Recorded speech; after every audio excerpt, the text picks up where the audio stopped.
Here we go. Yes. This is Mr. Sir. You? Really? Okay, he said he does not want. He does not want to be held. It is too hot to be held. So what we're going to do instead is bacon, yes. Now, we got this. Come on.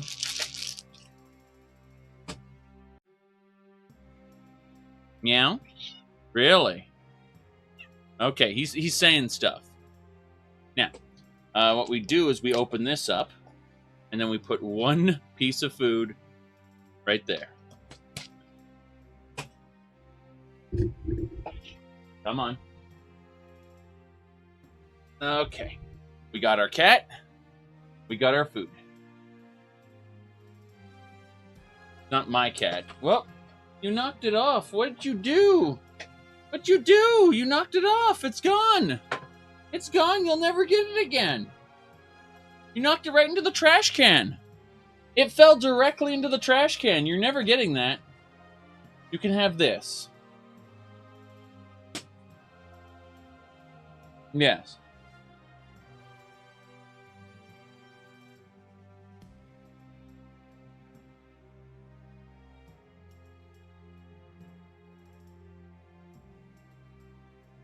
Yes, yes, indeed. All right.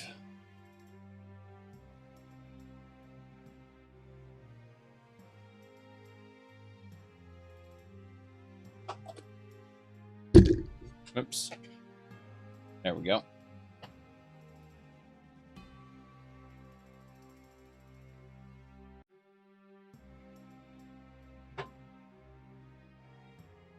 Well.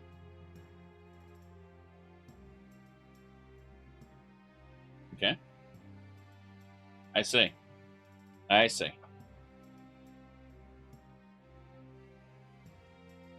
This is how it works, don't you know? Come on. Let's go. You're not staying over there. Very carefully pull the scruff. See? He went to swipe me. That's why I pulled the scruff. I was like, no, you don't.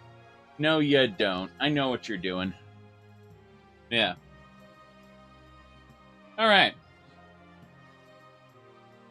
You see the way he went to swipe my arm? That's why I grabbed the scruff of his neck. I was like, I know what you're going to do. You're going to go for the hand. That's no good. So, all right, let's start playing the game, I guess. You said The Last Skywalker. Are you talking about Dark Empire, but worse? Because that's what it is. I mean, Dark Empire is literally the part of Star Wars where Clone Emperor Palpatine comes back and he's able to use Force Storms to destroy entire fleets of ships. Yeah.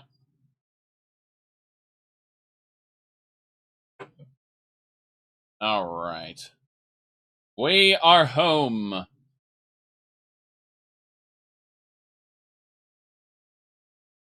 Loaded. Okay.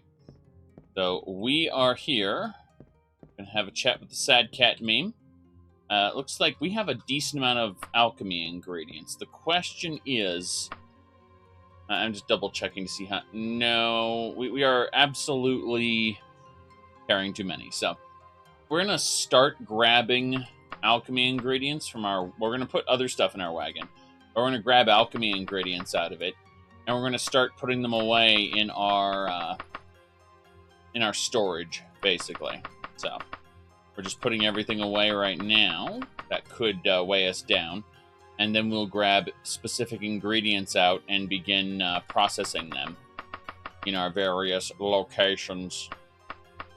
You'll see what I mean in a second. So we're going to put our alchemy ingredients away by taking very specific kinds, like... there's nothing here, so let's, the branches, for example, like twigs, anything that comes from plants, we're putting away in this particular location. I'm trying to figure out what's going on with my cursor. It's changing for some reason. Really weird. I'm not entirely sure why. Like, something's trying to capture my mouse I don't know why that is. Let's see here.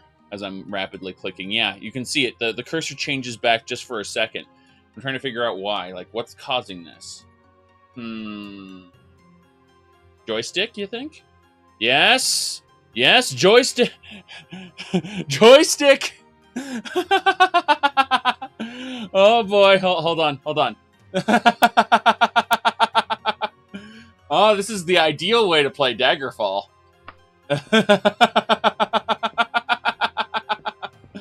Oh no. Oh no.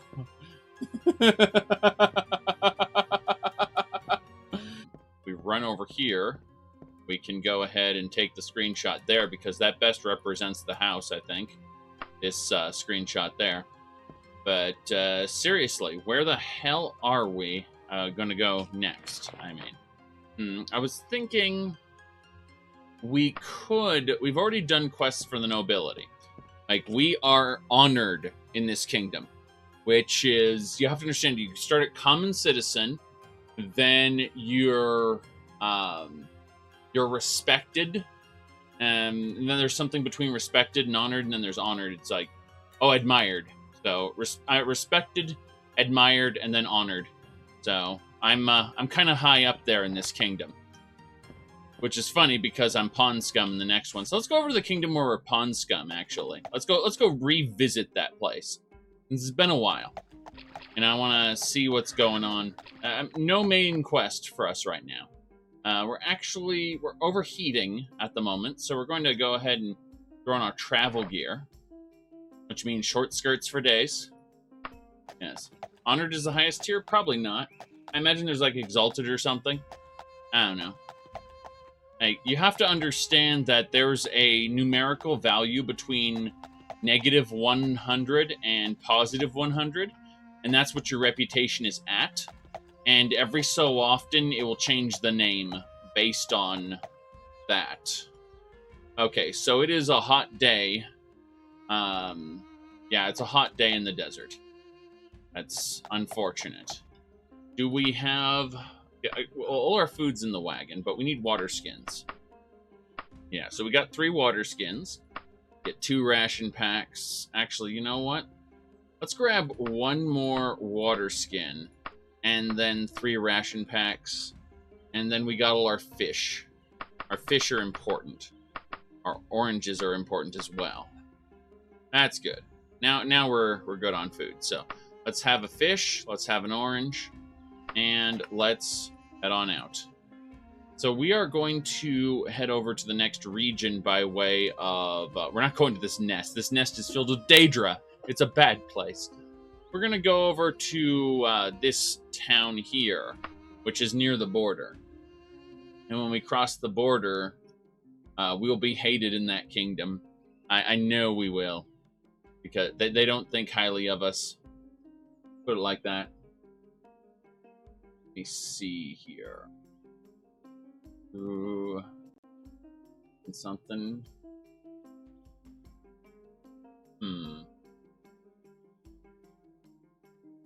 God. Tencent started Torvo Live, which is its own competitor to like Facebook, YouTube, and Twitch. And I'm just thinking, oh boy, it's Tencent.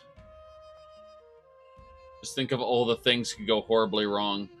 Spend time searching for water? No, thank you. I'm actually in a good situation. Yeah. Oh, water stops you from overheating. It's a resource that you can use, and I have some there. Check something.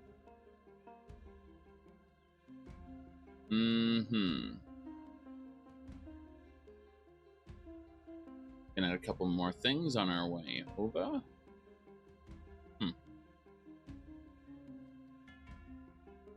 A band of soldiers. One of them is severely wounded. That's sad. So they are they're making their way over to the nearby town. God, I've been writing for a while. I don't think that wounded soldier's gonna make it. I wish I could cast a healing spell on them and everything, but no, you can't do that either. To think of it, what divine would best be fit for healing people? I wonder. You said Spotify video streaming on the way? I suppose so. Hey, you know what? Someone recently tried to get me to switch to Parler and instead of Twitter, because I was looking at they were complaining about how Twitter's policies are terrible and that they should go to Parler. And I looked at Parler, and number one, it was a startup, so there's nothing special about it at all. It doesn't use any of the major frameworks. Secondly, I looked at it, goes who to follow, and it's like Eric Trump, the support the Trumps, and then like a bunch of other Republicans. I'm like, wait a second. So in other words, this is just red Twitter. This is just red Twitter, like elephant Twitter. That's what this is. So I was like, no, I think Mastodon would be the way to go. And yeah, so a lot of people don't know what Mastodon is. It's interesting. But like if you're going to actually get rid of Twitter, like I looked at everything and I just said, you know what, like that's the only real way to go. I'm pulling up the What is Mastodon video, yes, because this is good. But can you imagine that? Just going over to leaving Twitter to go to conservative Twitter and believing that that's free speech. Like, okay, but just wait for your stuff to get deprioritized and suppressed because you aren't saying the right things for the conservative audience. So it's like, it's completely legal. It's not like you're being demonetized. Sorry, it's like, oh boy. My point is, you should check out Mastodon instead. Here, I'll explain why. There we go. What is Mastodon? Mastodon is an open-source social network. Similar to Twitter or Tumblr, users can make profiles, post messages, images, or videos, and of course follow other users. Messages follow a 500-character limit and are displayed in a chronological order. Unlike other platforms, however, Mastodon is decentralized, meaning that there is no one server, company, or person running it. While other social media platforms are owned and operated by a single corporation who has full control over everything, anyone can create and run their own server of Mastodon. How does this work? When someone creates their own version of Mastodon, this is called an instance. Since Mastodon is open source, anyone can create their own instance of Mastodon with their own set of rules.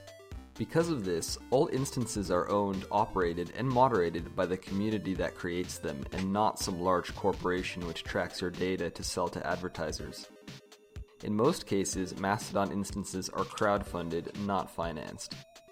But how do these instances communicate with one another? While users within an instance can, of course, follow each other, they can also decide to follow users within other instances. So while each instance of Mastodon is privately operated, their users can still communicate with members from other servers seamlessly. Of course, communities who want to remain private don't have to communicate with other servers. This is in the hands of its users. Mastodon also offers effective anti-abuse tools to help moderate instances as users see fit. Ultimately, Mastodon is a social network which puts the user first. Unlike traditional social media, Mastodon can't go bankrupt, it can't be sold, and it can't be completely blocked by governments. Users are free to join whichever community they want and communicate with whomever they want. With over 1 million registered users across multiple different languages, Mastodon is growing fast. Not sure which instance to join? Click the link below to find one that's right for you. Point is that people were telling me you should go to Parler, and I'm thinking, but Parler is just conservative Twitter. How about instead go to an actual decentralized platform? An open. it's open source, and yeah. You like how I prefer the Diablo 1 Hell over Beelzebub? Well, it depends on what you're looking for. Beelzebub and the Hell are both really good mods. It depends on what you want to do. Like what you're looking for, really. Let me see here. All right, well, we should be good to go now.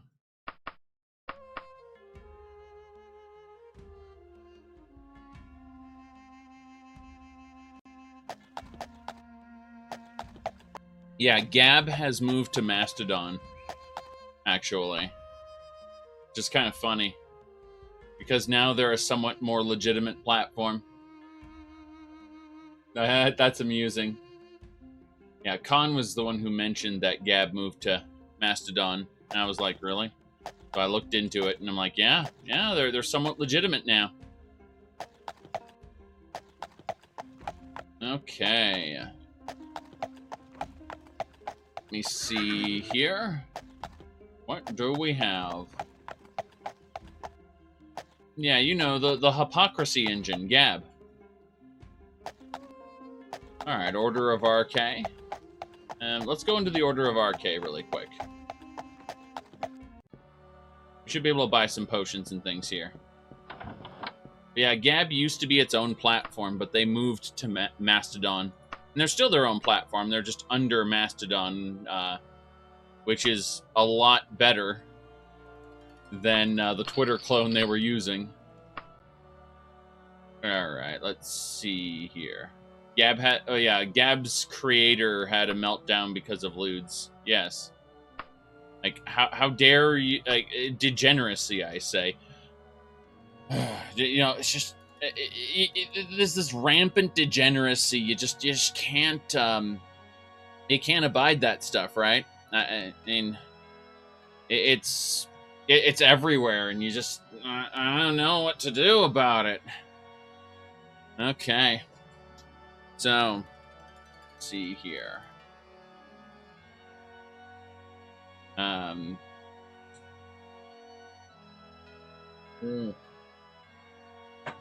Okay, let's see.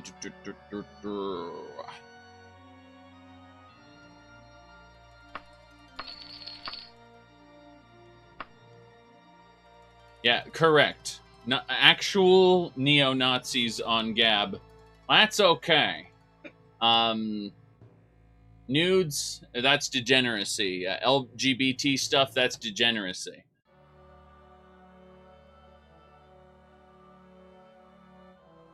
But, yeah, those Nazis were welcome on Gab, apparently.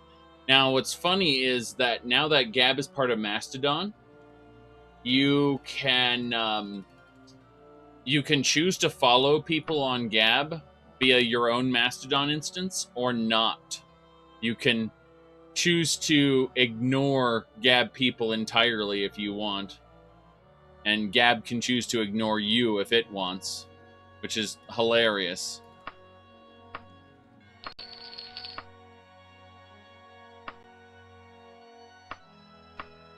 Okay, hold on a second. You're saying you don't use social media platforms? Well, clearly you haven't heard the message. I mean, there was a great news piece on this, which is totally legitimate and not at all fake. It's let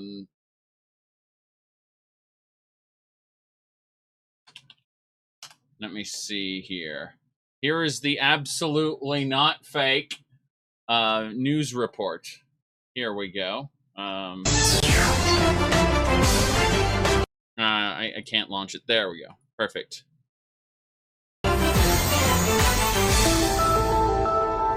I'm Brooke Alvarez. Let's get right to our top story tonight. Congress today reauthorized funding for Facebook, the massive online surveillance program run by the CIA. According to Department of Homeland Security reports, Facebook has replaced almost every other CIA information gathering program since it was launched in 2004. After years of secretly monitoring the public, we were astounded so many people would willingly publicize where they live, their religious and political views, an alphabetized list of all their friends' personal email addresses, phone numbers, hundreds of photos of themselves, and even status updates about what they were doing moment to moment. It is truly a dream come true for the CIA. Much of the credit belongs to CIA agent Mark Zuckerberg, who runs the day-to-day Facebook operation for the agency. The decorated agent, codenamed the Overlord, was recently awarded the prestigious Medal of Intelligence Commendation for his work with the Facebook program, which he has called, quote, the single most powerful tool for population control ever created. Among the biggest successes of the Facebook program is Operation Farmville, which the CIA credits with pacifying as many as 85 million people after unemployment rates rose dramatically. Other features, such as the suggested friends window, have been instrumental in allowing government agents to infiltrate deeper into the friend networks of suspected dissidents. For some expert analysis now on the story, let's check in with the Fact Zone's first responders. Jason, you have written extensively about the Facebook program. Why is it so effective? Well, one of the key reasons is that the CIA has been so thorough in convincing the nation that constantly sharing information about everything that you're doing is somehow desirable instead of deeply unsettling. Yeah. Yes, exactly. So there you go.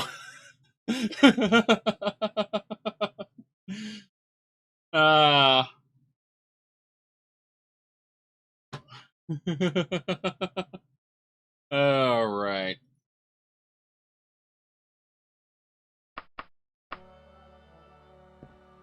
So let's go ahead and buy a potion purification with let's see, cure poison. Yeah, grab one of those. Restore power, healing. Good. We just need to get a few more potions before we head out.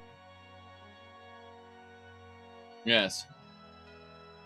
Potion of healing, restore power, free action, cure poison. Yes. Almost done. For poison. Let's see. Stamina. Good, good, good.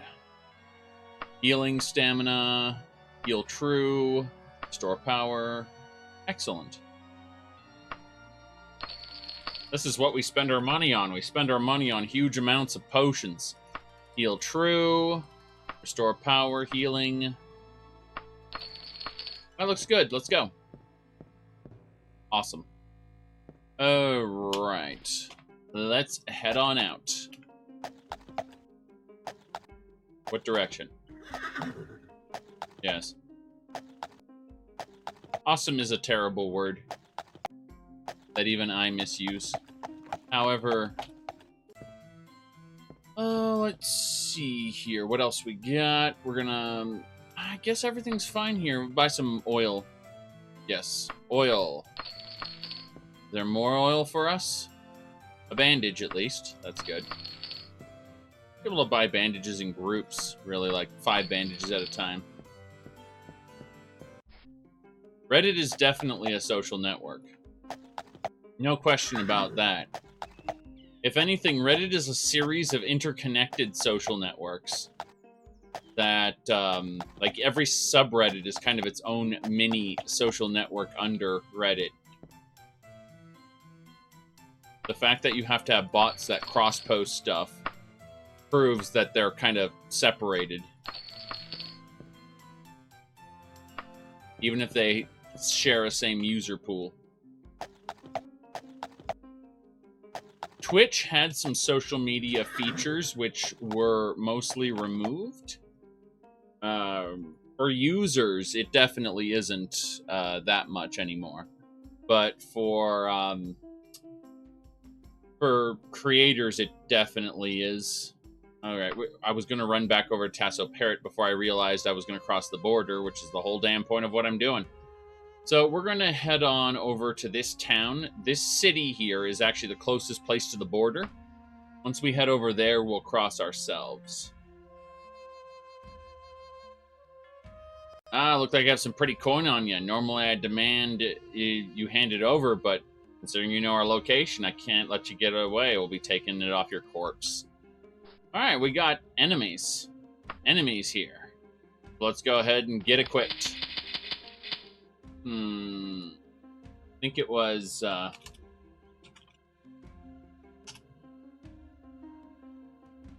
just trying to remember,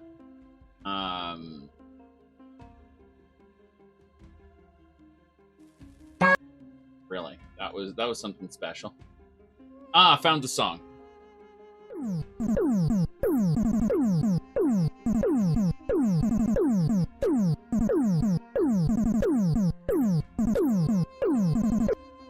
Very good. That's the Get Equipped song. Just making sure I remembered it properly. All right. Get equipped with Daedric armor. Yes. Damn, look at this pack of enemies. I mean, I should be able to kill them. I'm confident I'll be able to kill them, but I might need to use potions and things. Is this Diablo? But yeah, let's. They're all in one big pack, so I say Blazing Emerald of Fireballs. Yes, this will do. Let's equip this dagger and go. Come on. Ow, ow, ow. A greasy hairbrush. Excellent. I pilfered a greasy hairbrush. Unfortunately, those flavor items don't actually have loot. They aren't real loot that you can sell. Nothing in my victim's pocket. Pickpocketing in combat changes everything. One warrior down. Acrobat down. This knight will take a bit. That was a rogue. Looked like a knight. Doesn't matter. We got the loots. That's the important thing. I'm gonna take the steel for now. We'll probably regret it, considering steel doesn't sell very well. But, hey. We want to make this trip profitable. Oh, a bell with unknown powers. Let's ring it. Let's ring the bell. It's a bell of fireballs. Okay. When my blazing emerald of fireballs breaks, I'll be able to... Ooh, mithril. Nice. And elven. Okay. Yeah, this was definitely worth stopping to kill these bandits, because we got a bell that when you ring throws a fireball. It's kind of nice. Oh, and a map! Look at that!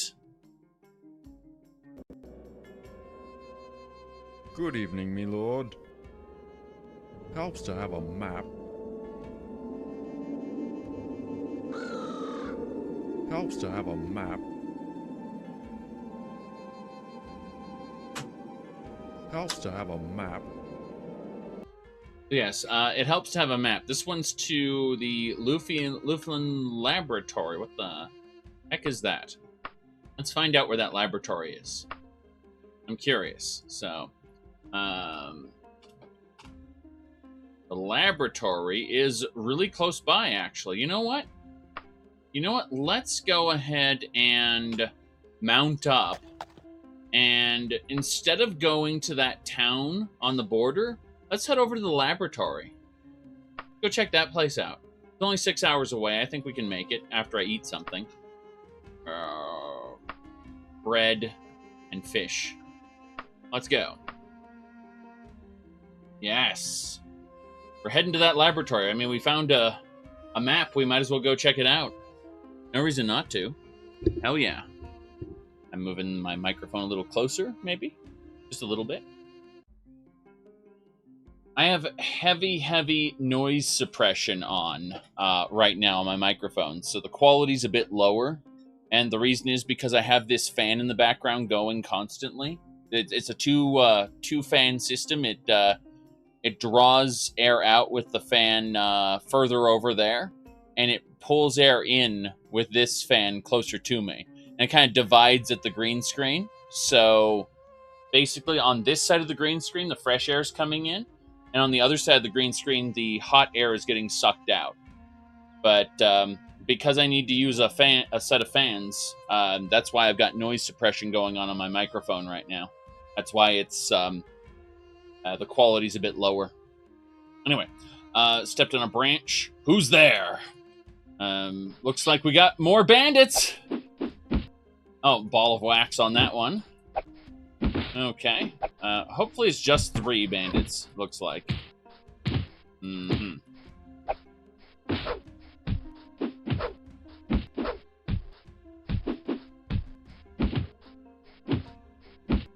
Oof, my Daedric Dagger just broke. Whatever shall I do? Equip other Daedric Dagger.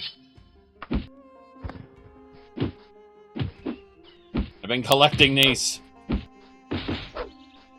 They're consumables, don't you know? Alright. Why do I like a fantasy life simulator that is huge and has tons of places to go and see? I don't know, I just do. Well, you might want to ask, like, why do I like No Man's Sky or Elite Dangerous so much? They're massive universes with pretty samey content. That I can't repair them? Of course I can repair them. Not on me. Wait a second. This... What is this? Just a lump? Just a little hill. Interesting. Space.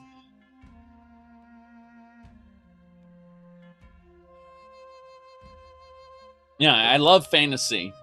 I also love huge, sprawling worlds with a lot to do in them. So when you... I also love mods. So... Oh, here we go. Good to see a friendly face out here. May RK bless you. Oh, this is a fellow RK worshiper. Right over here. Yeah, this is a fellow RK worshiper. I'm actually a patriarch in the Order of RK. Big deal. Really big deal. So, yeah, RK bless you too. Let's get moving. Very good. Very good. Ubisoft, oh boy. I mean, Ubisoft is just full of map markers that say, go do activity here. Go do the same activity over there. You ready to do the same activity again? Get excited. Black Flag is the only Assassin's Creed game I really love. And that's because I don't like Assassin's Creed. I like a big open pirate game. Alright, we need to stop for a second. And we need to cast stamina. Very good. Then we need to have a fish. Eat it and go.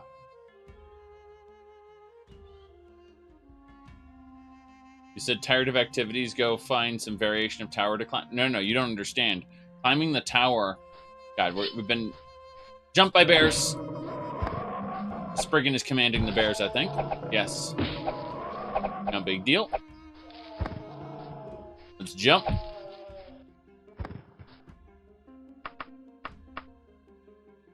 Wait a second. Give me my water skin back, you bastard. Okay, we're continuing. Whew. Let's see.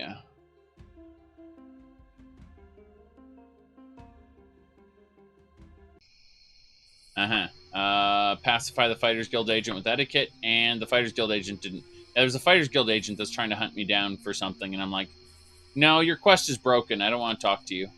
That's pretty much what happened. Like, hey, it's that person I was looking for. Like, yeah, but I'm not fighting for you. Sorry. Let's see here. Oh.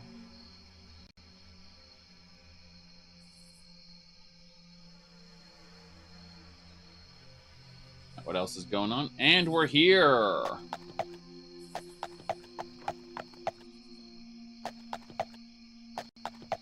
But yeah, someone asked me about the Rise of Skywalker. It's like, yeah, it's Dark Empire, but worse. That's pretty much it. Like, remember in Dark Empire where Clone Emperor Palpatine came back and then used his Force Storms to destroy fleets, and he summoned the World Devastators, each one stronger than the Death Star, and he sent a fleet of them out to destroy all the civilized planets that opposed him.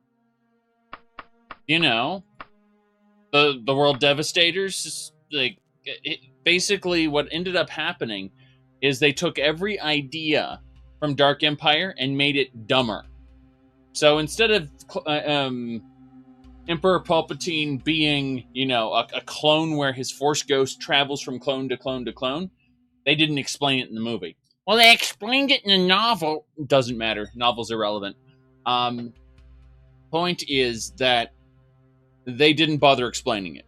Rather than, you know, having the World Devastators being a unique type of vehicle, they are Star Destroyers with big cannons. Boring. What about the Force Storms? No, let's just make his Force Lightning bigger. Basically, this is the thing you remember. Remember this thing? It's back, and it's bigger. That's basically J.J. Abrams. He took Dark Empire and made it even stupider than it was.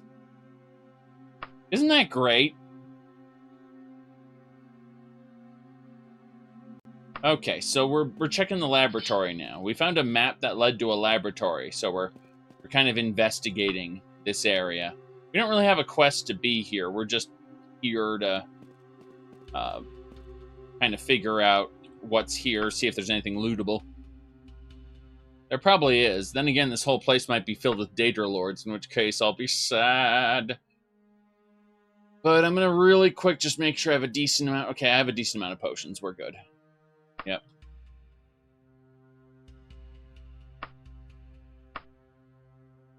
Oh. No.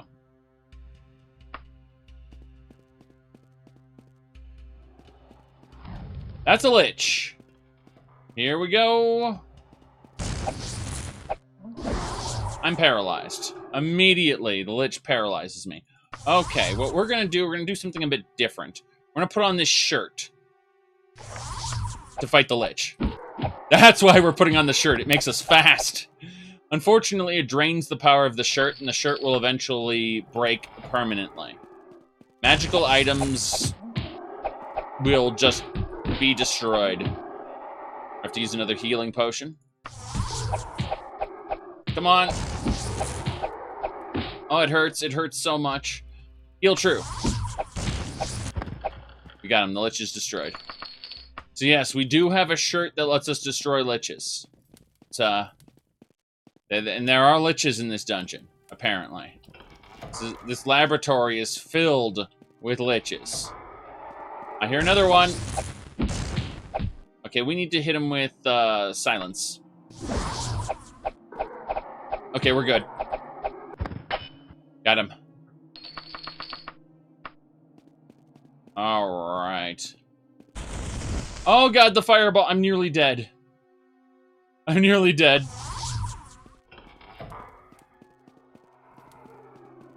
I hear another one over here. Wait, you're not a Lich. You're just a person. Damn, you have no chance to survive. Holy crap. Just a normal guy. Yeah, he's a spellblade. Yeah, he casts magic, but I was getting ready to kill Liches. So.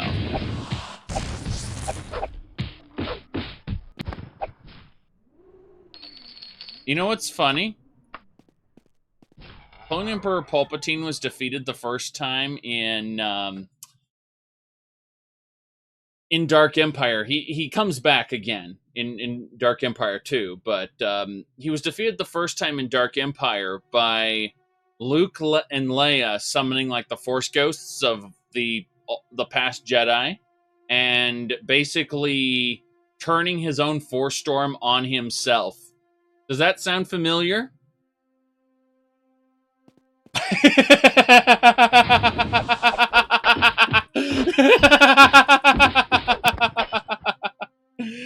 All right, let's see here. Short sword. Got a dwarven sword there. Oh no! Oh no! I'm paralyzed. I'm stuck in place. I'm stuck in place. Oh no! Okay, we're good. We broke free. Oof. Let's climb this. But yeah, it's absolutely ridiculous. We're gonna climb around this corner. Oh no! Whoa! Whoa! Whoa! Whoa! I'm Spider-Man. Damn it! This could go very wrong very quickly as we're climbing this wall. We just need to reach this little point right here. If we can just get to that ledge, we'll be fine. We got it. Okay. Run. All right. Is that Daedroth? That's a Daedroth. Okay. We're fighting the Daedroth. I'm silenced. I can't cast anything. Okay. Gotta back up. Oh, God! That Lich just killed the Daedroth! What the hell? Oh no, another Daedroth! Run! Okay. Heal true. Yeah, this is not good. Emerald to Fireball. I'm silenced. I can't use the emerald. Is there anything else I can do to not die? No. No, there isn't. I can drink healing potions, and that's about it. Okay, I killed the Daedroth. We should be good. Holy crap. Back up. Okay, when he comes around the corner, I'll kill him. Wait, do I have bandages? If I have bandages, I can become a mummy. Not really become a mummy, just heal up slightly. Okay, Orc Strength. Here we go. Good. That Lich is just sitting there. Oh god, another Daedroth. Why did another Daedroth suddenly show up? Okay. Let's do this again. So we're going to use our healing torque, actually. That's good. Okay, the Daedroth looks like I can kill him pretty quickly. Alright, there's still that one Lich up there. I'm also very tired, so I'm going to have to use Potion of Stamina. There we go. And let's kill it. It was pacified for some reason. I think it might have been paralyzed. Oh, the Daedroth cast paralysis and it hit the Lich. Okay, that's fine. Hey, I mean, as long as the paralysis doesn't hit me, we're okay. No big deal there. All right, let's get out of here. Hell yeah. So far, everything's been pretty good today. Yeah, friendly fire is a good way to put it. Yeah, let's get down there, back to the entrance. Actually, let's jump down there, fight that Lich, then head down those stairs. I think that's what we'll do. So we're gonna save it under Dungon 1. And let's do it. Here we go. Saving throw.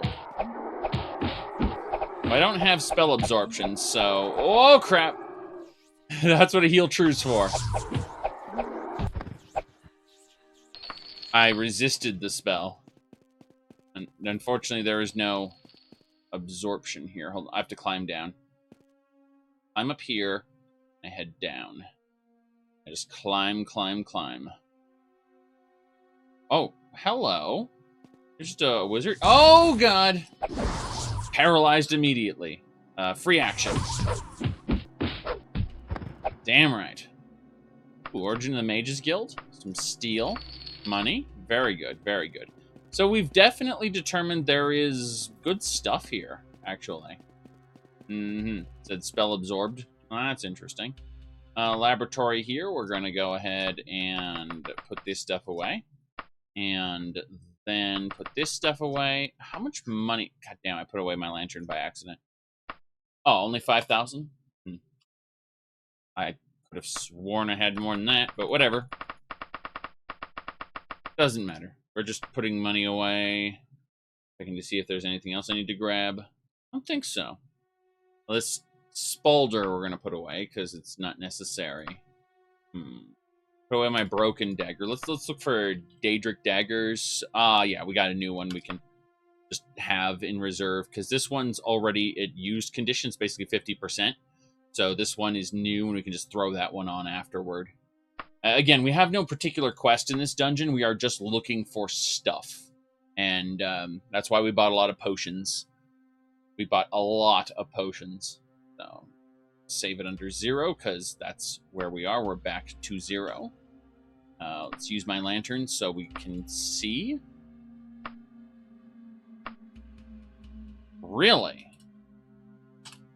My bad. I was just carrying around 5,000. So I have 69,000 gold in my wagon. Good thing no one comes and steals the contents of your wagon. Looks like I can climb directly up to the next floor, but let's climb to this little area right here. We climb up here, and we can check out these side rooms. Nothing there. Successful lockpick, though. And yeah, it's not great. Alright, we're going to use our leaping ring. That lets us levitate up there. Takes a charge out of the ring, but hey. There we go. Whoa! And it's a Lich. Well, before he can cast anything, we're going to try using Far Silence. Yeah, so he's silenced. Very good. I also got a backstab in on him, too. That's pretty funny. I'm just a guy flying around, hitting him with a dagger in the air. It's kind of funny. Purification. Got him. Good, good, good. Are there any games where NPCs actually steal or pickpocket from you? I used to play various text-based games where NPCs would absolutely steal or pickpocket from you. Yeah, we're gonna kill this guy. While our levitation's still on. Oh god, he just threw a lightning bolt at me. It missed, but he definitely tried. I can't touch the ground, by the way. The floor is lava. Not really, but it is damaging. So I'm just gonna kind of scoot through here. Grab all the items in that pile. Same deal with this. I'm just grabbing all the loot in these treasure piles. This is a treasure room. It's kind of nice. It's like Biography of Baron Zaya, some other lootables, like Holidays of the Iliac Bay. Don't need those leather gauntlets. Those can stay there forever. But if we can just get out of here and... Ow, ow, ow. See, I touched the floor. See what I mean? I just lost a good chunk of health to that floor. All right, we're going to immediately use... Like, well, the leaping ring charge is still in effect. We're going to levitate all the way down to the dungeon entrance. And hitting at super speed. The super speed is from my... my shirt here. As long as the shirt lasts, I will have 100 speed. I'll be meteoric. And that's why I'm able to hit really quick. Without the shirt, I'm actually pretty slow, but this dungeon requires I have good speed, being that it's liches and other hostile big bads. So, stay here. And we're going to put away all that extra stuff. All that stuff we looted from the treasure room. We're just shoving the treasure room into our wagon, more or less. It's a good thing. It's a good thing. Now, that'll do it. Again, stay saved. Ooh, boy. Okay. We're going. She doesn't really stand a chance at all. Yeah, she was a regular sorcerer. Adamantium staff, though. We're getting good money off this. And a map to the Coven of Myrmtha? Okay, the Coven of Myrmtha. That's interesting. I mean, covens are usually where Daedra lords hang out. The guys go, ha, ha, ha, and they throw tons of spells at you. Yeah. Oh, Daedric staff. That's money. That's a lot of money. No problem there. Okay. Looks like I've already been over here. Martha. Oh, God. You know, I kind of despise superhero movies now. Not all of them, but a good chunk of them. Like, the Avenger movies, for example, are just actors throwing one-liners at each other. Oh, goodness, that Lich nearly destroyed me. All right, here we go.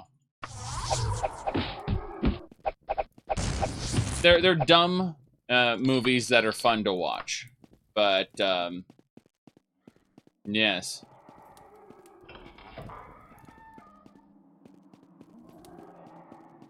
Like, DC has put out a lot of movies, and people keep telling me how good they are. I'm just like, I can't be bothered. The Tick? I haven't seen the live action Tick. I've seen the original. You know, with the evil midnight bomber who bombs at midnight. That was good stuff, really. Ooh. Whoop. Oh, this guy just kept throwing spells at me.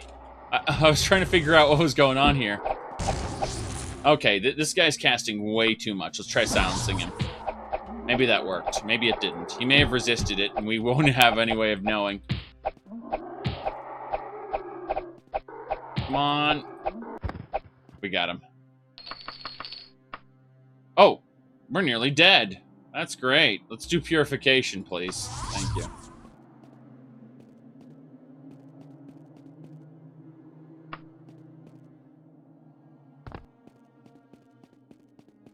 Climb this.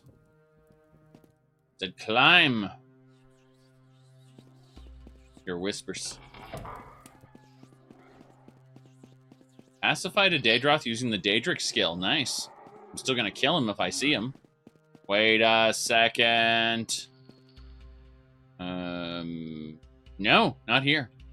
He must be in a different location.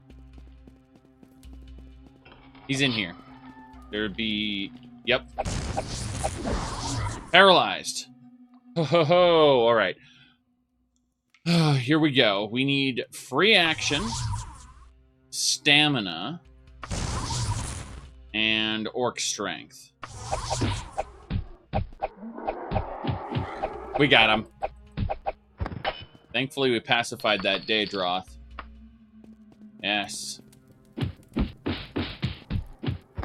We killed him with a flurry of backstabs before he could do anything. Admittedly, he was passive, so I just murdered an unwilling... a non-combatant, I should say. I murdered a non-combatant just now. That leads back. So when I went down this way, it just looped around to this section. So now we're going to go up to the next level. Oh, here we go. Almost dead. How many more potions do I even have? I'm concerned. Let's put it like that. I definitely can't get to the coven with this. Murdered in his own cold Daedric blood. Yes. No. There's a Daedroth there. Let's use the leaping ring again. I've got a leaping cloak as well that I can get from my wagon, so if my leaping ring breaks, I always have a backup I can use. Good treasure pile there. Let's fight the Daedroth. I shall fight you, Daedroth! Mainly because you no longer scare me. I have a Daedric blade. So, Daedric blades kill Daedroths pretty easily, provided your skill's high enough anyway. If your skill isn't high enough, you might be in for a bad time. Okay, so it looks like my paralysis is going to kick in a sec. Yep, I'm paralyzed in the air. I was going to say, my free action wore off while the paralysis was still in effect. It was kind of painful. Unfortunately, levitation can't just be canceled, so I have to move at this slow pace in the air. I know, super exciting, right? Down we go. We are heading to the door, where we will leave, because we got a good amount of treasure. There's nothing to speak of in this dungeon. There's no objective. It's just we found a treasure map, led us to this dungeon, and oh boy, did we get a lot of treasure. I am happy with this run here. Oops. Eventually, I'll type that number correctly. Maybe 4 or 5 times I'll get it wrong. You know, if it were an account password, I'd be locked out by now, but who cares? It's just stuffing stuff in our wagon. Oh, hello, Necromancer! Okay, Necromancer sends Flesh Atronach after me. We're going to avoid Flesh Atronach. Oh! That guy's shooting fireballs. I'm going to slash him up. That's it. I know what I'm going to do. Damn right. Well, the Flesh Atronach's still here. But the mage can't summon another one because he's dead. But wait, in the Elder Scrolls, when you kill the caster, the magic summon's supposed to go away. Why is the summon still around? Because this game doesn't work like later Elder Scrolls games. Also, depending on the summon, sometimes they don't just go away. Alright, so we are shivering from the cold. The desert at night is freaking cold. We're going to have to use... First of all, we're going to unequip our tunic. So, for those who don't know, the tunic gives us speed. This kind of speed. Alright? When we unequip the tunic, our speed's this fast. We needed it for those high-end enemies. But we're good now. We've left the dungeon. So we don't need to waste time on that. What we are going to do is we're going to go to our wagon, stuff the Daedric staff in there. Going to go check the loot over there. Very good. Oh. The cold is seeping into my bones. Well, in that case, let's go ahead and equip our travel gear. That is some travel gear right there. Then we'll enter our wagon and be like, hey, we need a surcoat. And we need pants. Basically, we're freezing to death. So I'm thinking, how do we deal with that? Pants. And... guess we just need a heavy cloak. Let's see here. Just going to type in Yes, formal cloak. That one. Okay, we have a formal cloak underneath our regular cloak, and we're fine. Let's get out of here. I suppose before we start traveling, we should eat. We ate a salted fish. Now, what was that new dungeon we found? Oh, goodness. I'm just looking. Yeah, it's the cavern. At the mines. Tower. Goodness, there's so... There we go, the Coven. Coven is 15 hours away. I want to go there. I want to go check out that Coven. But I'm thinking about Elder Scrolls 6 Season Pass. Oh boy, it's going to be exciting. Hey, who knows? They might start Season Passes for Fallout 76. I hear that they're going to start their Fallout 76 seasons with some really big stuff, apparently. Get excited for that. Yeah, be extremely excited to shell out money every 3 months for Fallout 76 content. I know that's going to be great. Fallout 76 is a terrible game in principle. In practice, it's actually really fun, at least for me. But in principle, it's a terrible game. Let me see here. We're going to go to Akahase, 7 hours away. Let's do it! Akahase. Destiny 2 is vaulting. It's old free content, forcing players to buy expansions. Oh! Nice!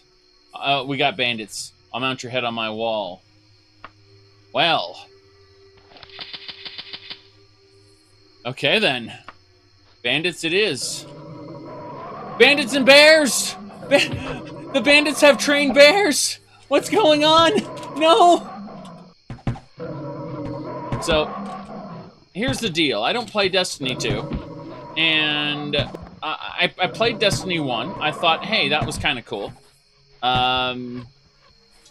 Then I saw the problems with, like, the story and everything. And I was like, you know, this is... I looked at the idea of Destiny 2 and I said, this looks dumb. I have Warframe as my my kind of looter exploration, no, not exploration, but like looter grindy game. Sorry. And I really don't need another looter grindy game right now, with Warframe being the way it is. So, you know, I never indulged in Destiny 2 despite having seen my friends play it. So, now I admit, watching my friends play the PvP of Destiny 2 was very, very compelling. Like, the PvP, player versus player content, is really cool. I'm not invested in the game to even think about getting to the point where I'd be playing that. That's all. So, I was just kind of shrugging and going, whatever. Anyway, let's see here. Ooh. Yeah, so, distractions aplenty. What I was going to say is that it doesn't surprise me that Destiny 2 is going down the route of shenanigans. I just can't be bothered to care. I'm going over this plantation to see if I can rob it in the middle of the night. I mean, I'm an upstanding knight of Sentinel. I would never do something terrible like that. It must have been someone else. I was just passing by when all the crops were stolen. But I didn't see anything, I'm afraid. In fact, it might have been one of those Dark Brotherhood people. I hear they've gotten into stealing. That's not true, but, you know, I'm not a member, so I'm just like, pass the blame on to someone I'm not a member of. Wait, what? I failed to avoid a hostile encounter. Oh, no. It's an Iron Atronach? What is an Iron Atronach doing in the middle of nowhere? It's dead, that's for sure. It's quite dead. Let's get on our horse before we travel the rest of the way over. Okay. Ooh. But yeah. I mean, when people tell me about Destiny 2, I have sympathy because I played similar games and seen them go down similar routes. But I don't have any empathy because I don't play the game. And I'm just like, I looked at this and I said, this is bad news from the beginning, and never participated. All right, let's see. Here we go. Twigs. And I'm trying to think of what games as a service I'll be playing moving forward. Because I quit World of Warcraft for good. Unless the wife suddenly says, hey, I want to play WoW again, join me. Then, unless she says that, I won't be hopping into WoW again anytime soon. Like, Shadowlands just does not look interesting at all to me. So, it's like, congratulations, you're bringing back old characters by opening the gate to the afterlife. What, we ran out of ideas for new villains and things like that? Well, we better bring the old ones back. Open the portal to the afterlife. Where, of course, one of the villains, one of them is going to escape the afterlife. We don't know which one, but one of them's going to. You know, kind of like how Gul'dan, like alternate world Gul'dan, escaped in escaped Warlords of Draenor and became like the catalyst for Legion, which was extremely stupid and did disservice to Gul'dan in Warcraft 3, because Gul'dan's spirit redeemed himself at the end of in the Warcraft 3 campaign. Might have been the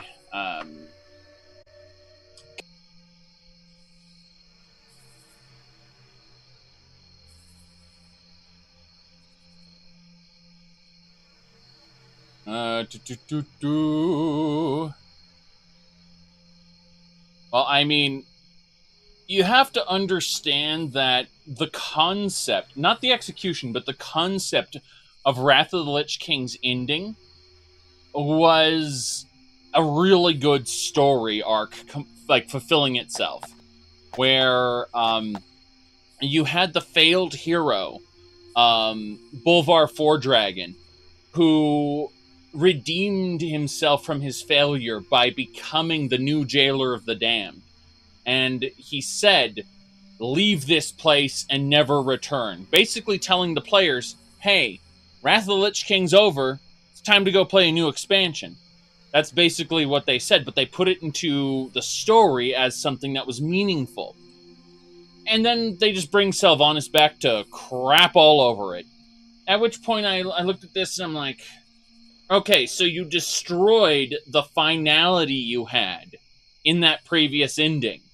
You wrecked the story. This again, the execution was not masterful, but the intent was clear, and it was a well-crafted concept at the very least. Where this was the end of the Scourge's story.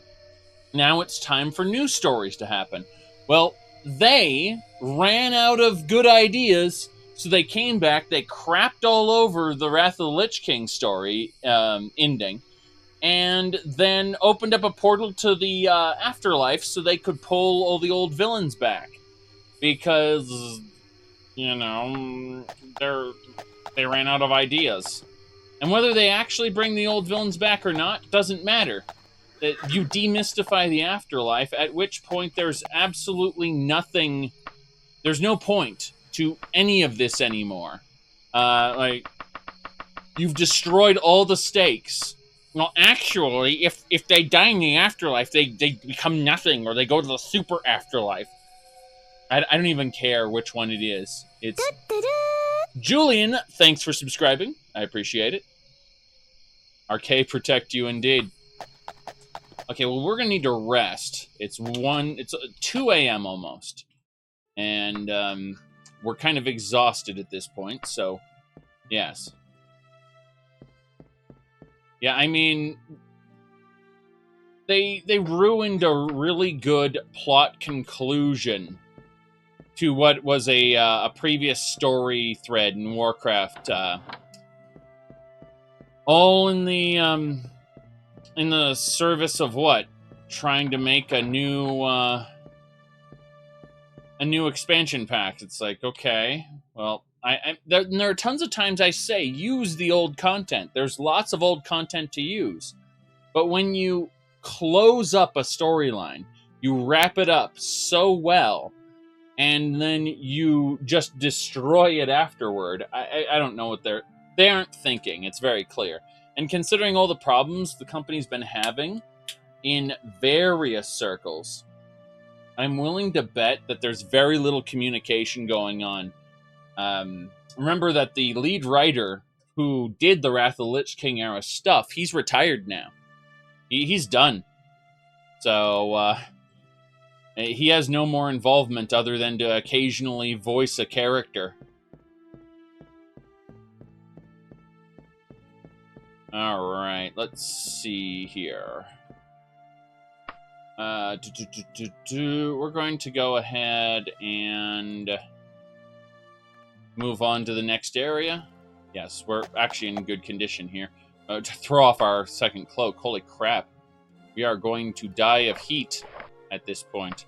How we doing? Our armor's warm. We're good. We're good.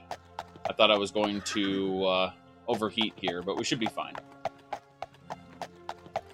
I took off my heavy coat and my extra cloak.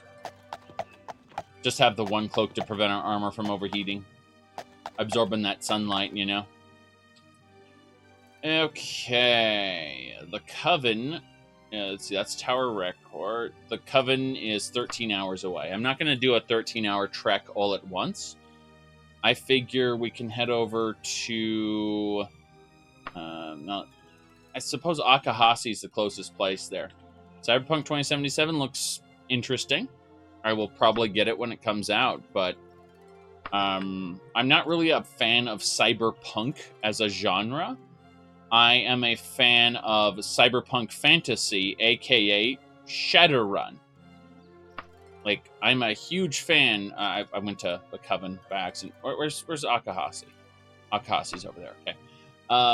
Yeah, I'm a fan of Shadowrun, and Cyberpunk is something that's mildly interesting, I guess, but I'd say there's zero hype for it. It's going to be a game that I imagine I will approach much like the Outer Worlds, where I play it once and then I'm done with it. Let me see here. Spend time checking through the rocks. Nope. I'm sure I'll enjoy it. But, yeah, I'm more worried about Vampire the Masquerade Bloodlines 2, because they're making some questionable design choices on that.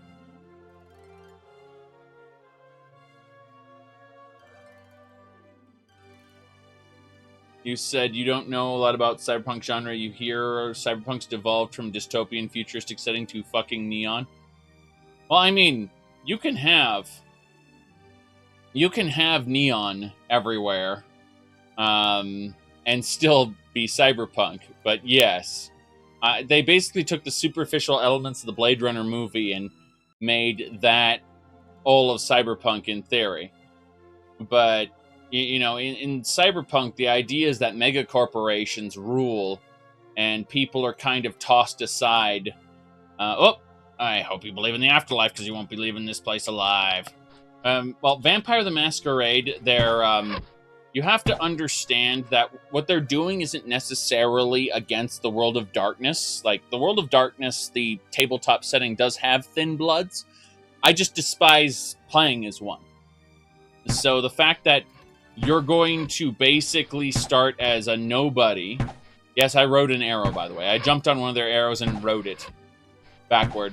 Like, I despise the idea that you're playing as one, and then you have to, feed in order to quote unquote become get like the gifts of each like bloodline. You'll get those gifts by doing quests for the bloodlines, basically. And I don't like that idea at all. It's like, I'm a thin blood, so I will die on my own. I need to...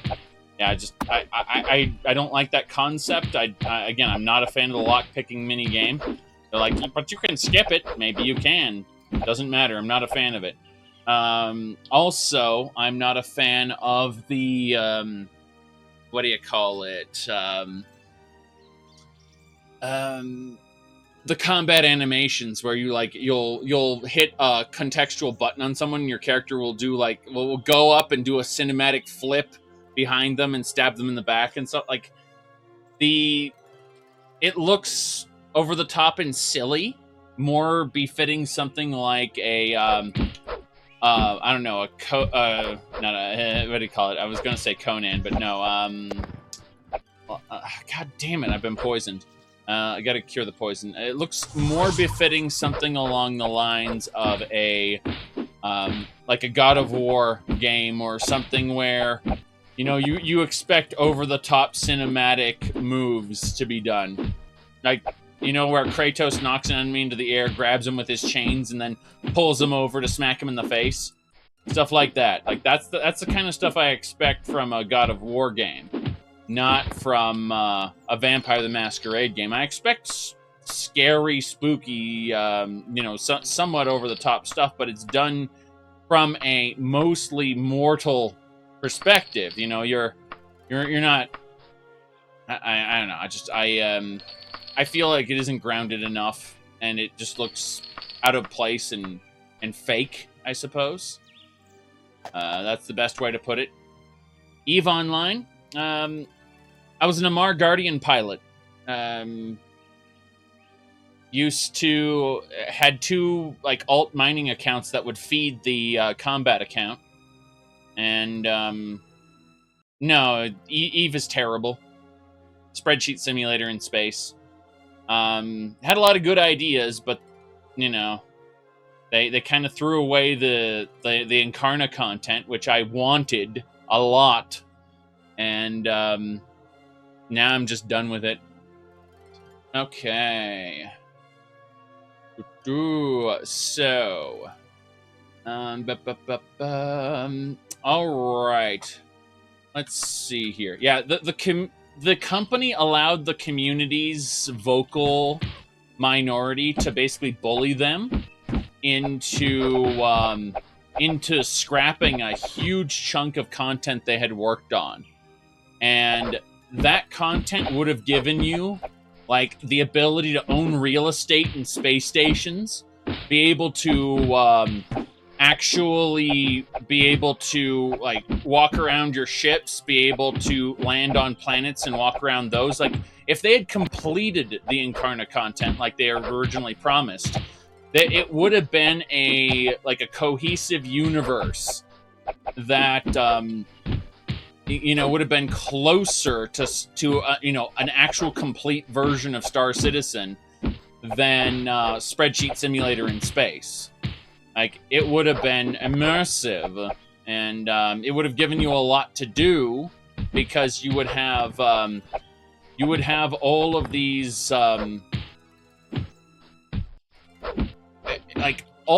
you would be able to actually go into stations and into spaceships and places like that, and see them not just as nodes that existed in space, but actual places that your character could walk around, and you wouldn't have this disconnect that currently exists with your character, where it's just like stats. It would be, an avatar that you could customize and things like that. But they ripped all that stuff out, or the beginnings of it out, and they promised never to do it again. And I'm just like, what's wrong with you?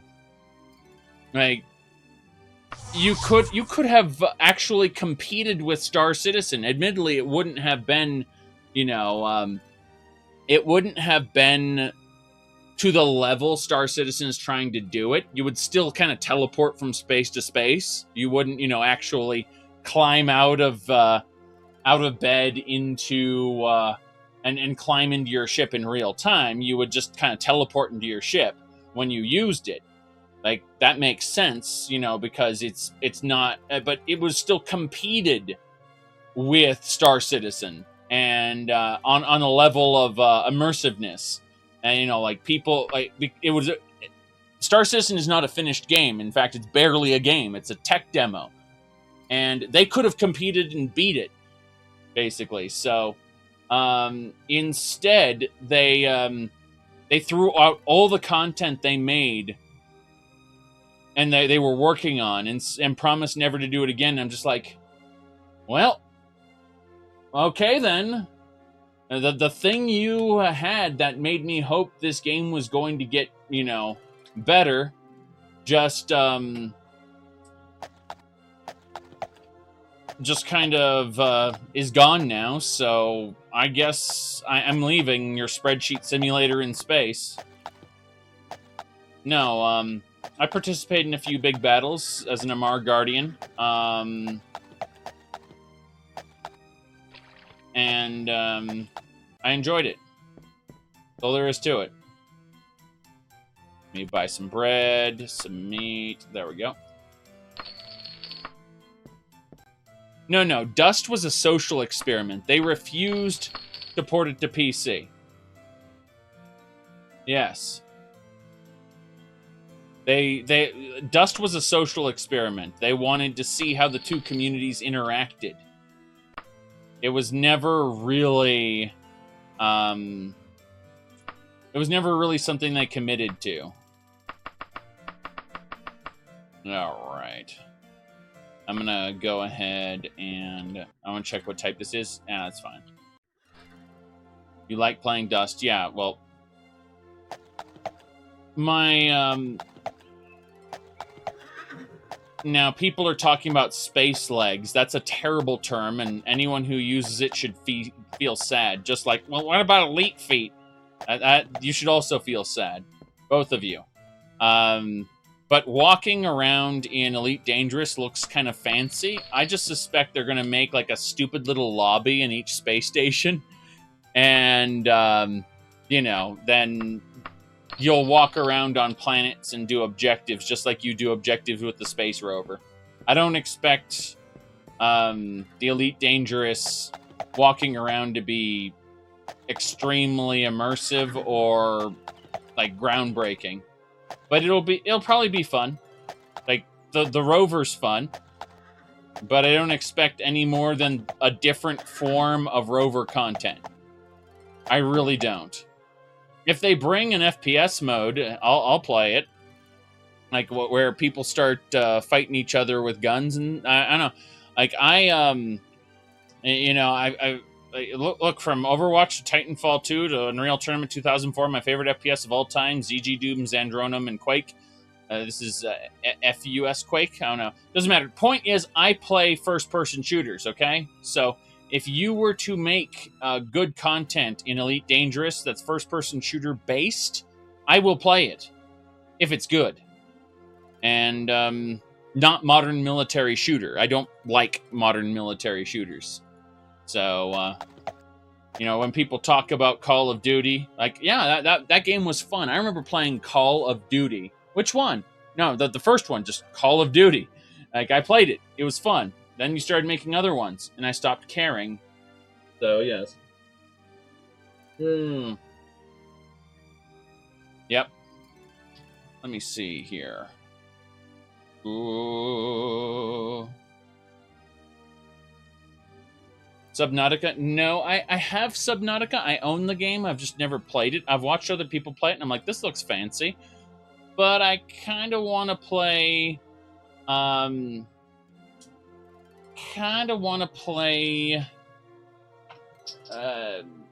EVE Online. Or... Not EVE... God damn,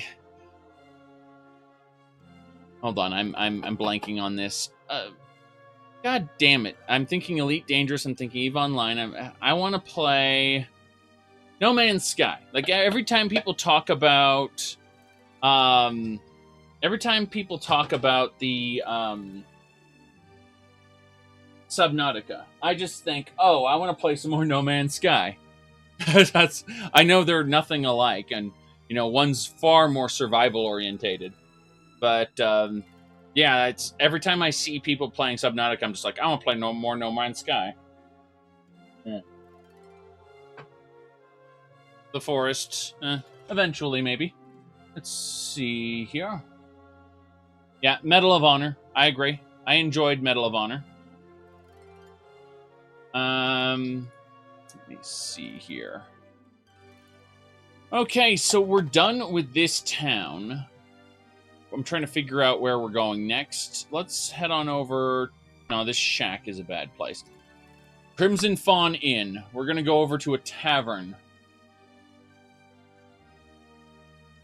Looks like you got some good coin on ya. Okay, so it looks like we got bandits. Fight you.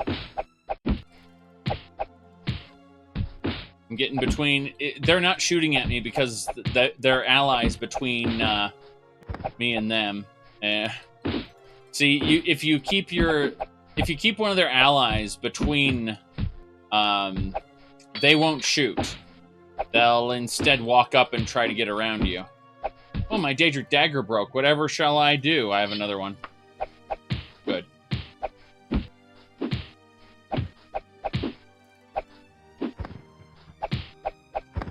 Good, good, good.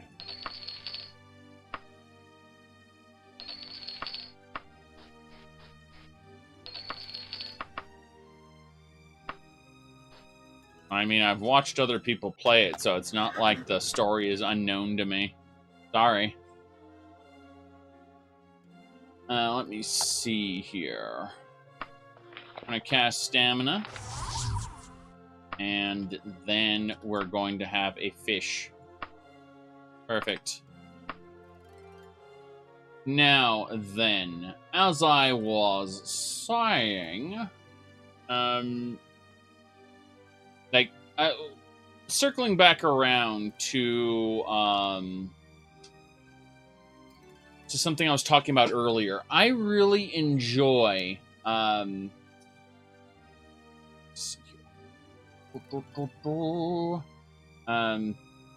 I'm just looking at all yeah. I enjoy Vampire the Masquerade Bloodlines. I am concerned what direction it's going, basically. And so I don't know if that you enjoyed Shadowrun. Okay, so it depends on what Shadowrun we're talking about.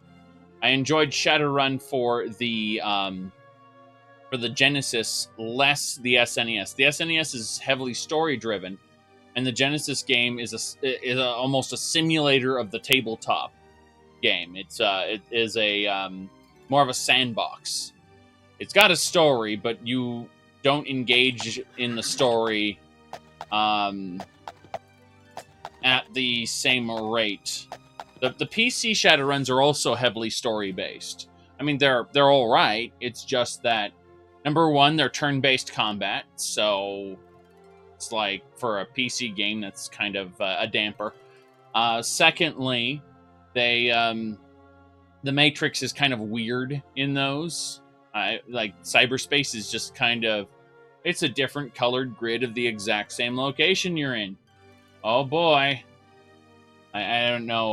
Like they didn't do Deckers justice in the newer PC ones, as far as I'm concerned. But the overall storyline in the new PC Shadowruns are all right. It's just they will never go to the lengths of the Genesis game to simulate what it is to play Shadowrun. As in, you like in the newer PC games, you are playing through an extended storyline like campaign, which is absolutely Shadowrun to its core, and absolutely should be a I don't know, it's absolutely something you should check out. However, what I looked at as the Genesis game was more or less the you did small jobs, point to point, and eventually, as you got better gear and your character leveled up, you reached a point at which, and I say level up, I use that term generically because there are no levels in that game in the same way. It's you gain karma and you invest the karma into your stats. My point is that you eventually reach a point where you are able to do the main story confidently. And the main story is there, kind of floating in the background. What does that remind you of? A game where you do small side quests at your own leisure, in whatever order and location you want, in a semi-open world, until you're ready to do the main story and finish the game. What does that sound like? Does that maybe sound like Daggerfall, Morrowind, Oblivion, and Skyrim? Because that's what it is. All right, let's see here. We are going to... There are no... Yeah, there's nothing over here. Yeah, so... I guess the reason I like the Shadowrun Sega Genesis game is because it takes the tabletop I enjoy. And I mean that, the tabletop I enjoy, and turns it into something like an Elder Scrolls game. Whereas, now, don't get me wrong, you give me an opportunity to play Shadowrun tabletop, I'll enjoy it because, I like Pathfinder. I also like Dungeons & Dragons back in 2nd edition, but I haven't played anything since then. I played a couple 3.5s. Doesn't matter. I will probably never hold on a second. I will probably never play 5.0 unless it's to get some newbie into tabletop games, because Dungeons & Dragons 5 is just for you said, do I still have time for that? Well, obviously I have to ditch some things off of my schedule if I want to do that. Also, I absolutely will not be a game master for any of these games. Let me see here. Now, let me see. Okay, Mephistopheles. Hold on.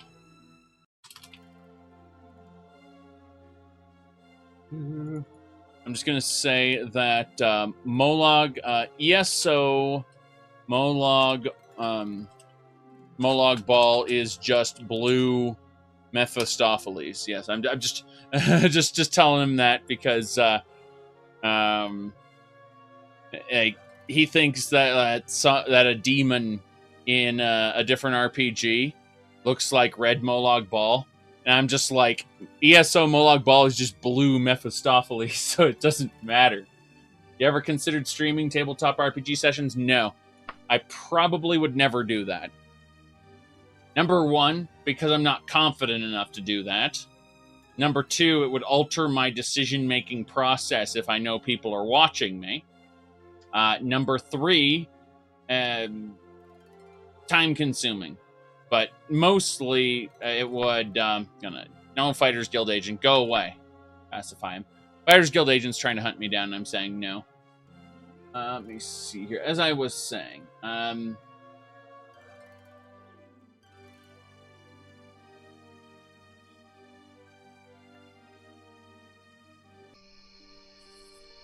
Ooh, checking something here.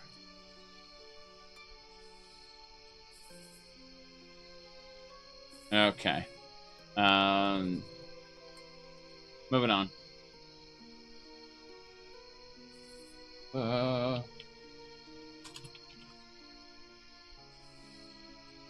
You plan on giving Vampire the Masquerade Bloodlines to a fair chance. By a fair chance, do you mean you're going to buy it on release, regardless of whatever the whatever other people say, or are you going to do the smart thing and actually wait for some reviews, look at it, and make a decision based on that? When you say a fair chance, like, does that mean you're going to be a blind purchasing drone?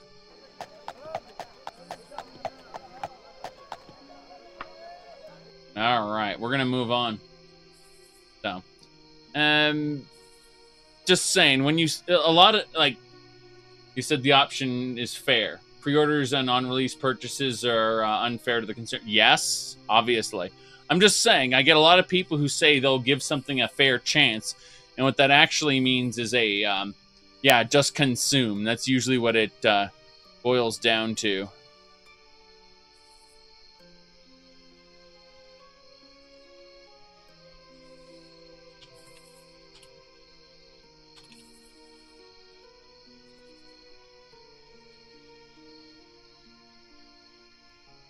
All right.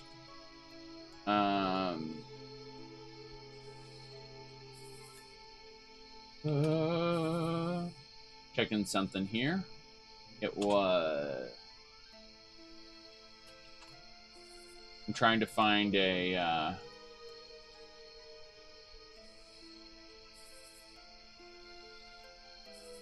specific thing here.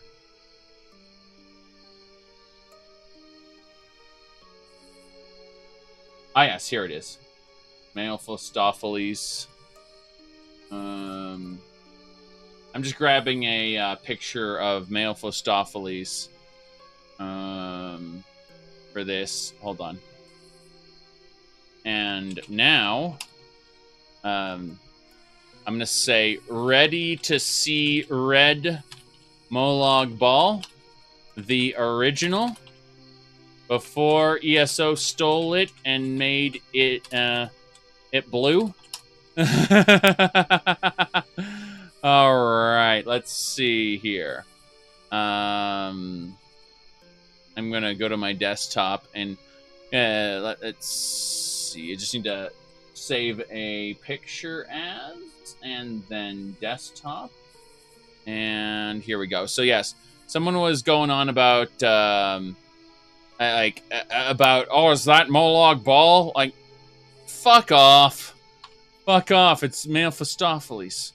Don't worry about it. Let's see. But yeah. I mean,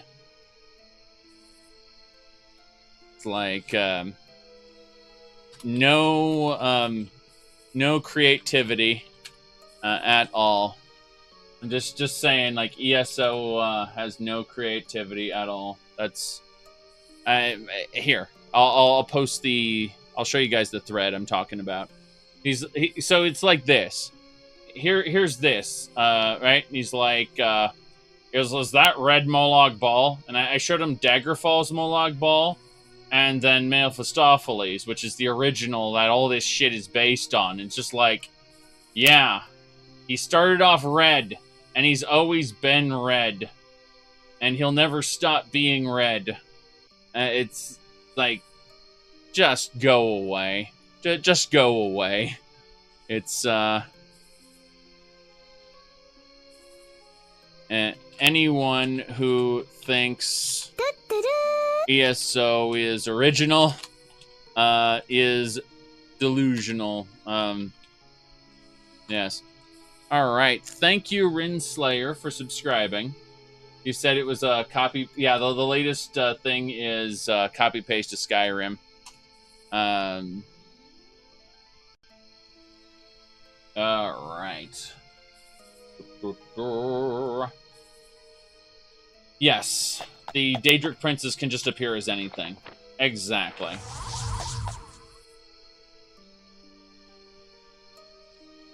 All right, we've arrived at the Coven. We're here. I don't see it because I'm stupid. But I assume it's in this direction. Over here. Yes, I found it. Any changes I like in Skyrim? Well, I like that they focused on giving NPCs a little bit, making them a little more memorable, I suppose. That was a nice change in Skyrim. Like, the design direction, let's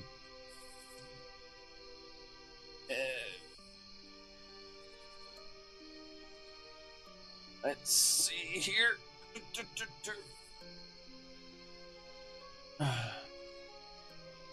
Okay. Even the graphical bugs are copy and pasted? Yes. It's true. Alright, we're gonna use a mark of recall here. Set an anchor at the dungeon entrance. Yes, and then we're gonna save it under Dungon, which is a great. Yes, yes, and yes. Put everything away. Hear people laughing in the distance. Put some gold away.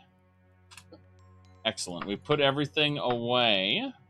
We do not need this bell right now. It's a bell of fireballs. Okay. We're exploring this dungeon. We have no quest. We just found a map to this dungeon, and we want to explore it. That is a fire Daedra. We're going to back off for a second and use our Toga of Lightning. Oh, God! It's using other things. Okay, silence. Let's silence this bastard. You! Okay, he should be silenced. He might not be, because he might have resisted it. But we're going to hit him with the Toga of Lightning. Excellent, we got him. And he had a magical short sword. Excellent, excellent.